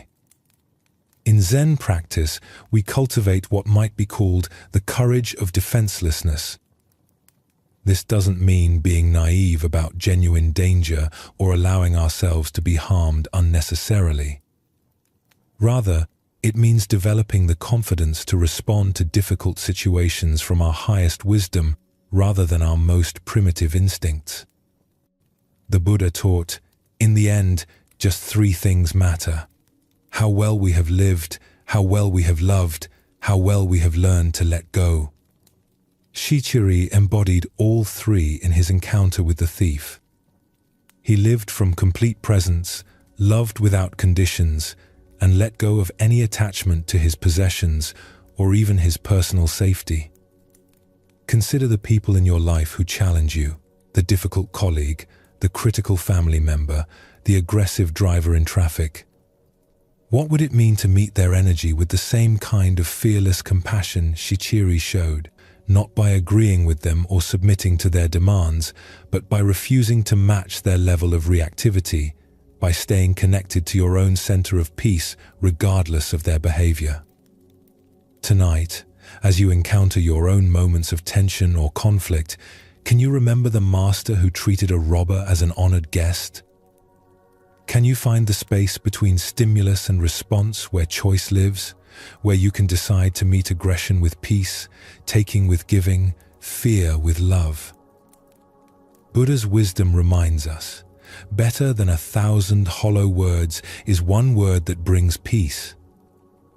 Sometimes the most powerful response to violence is simply to remain unshakable in our commitment to compassion, knowing that love has a transformative power that force can never match. And so we reach the end of these gentle teachings, each one a quiet reminder of what you've always known. Like those ancient Zen masters sitting in their temple gardens, you've discovered that peace was never something to chase or capture. It was always here, waiting patiently beneath every thought, every worry, every moment of restlessness. Your mind has remembered its way back home to this natural stillness. There's nothing left to do now, nowhere left to go. Sleep well, and thank you for joining us here at Sleepy Monk.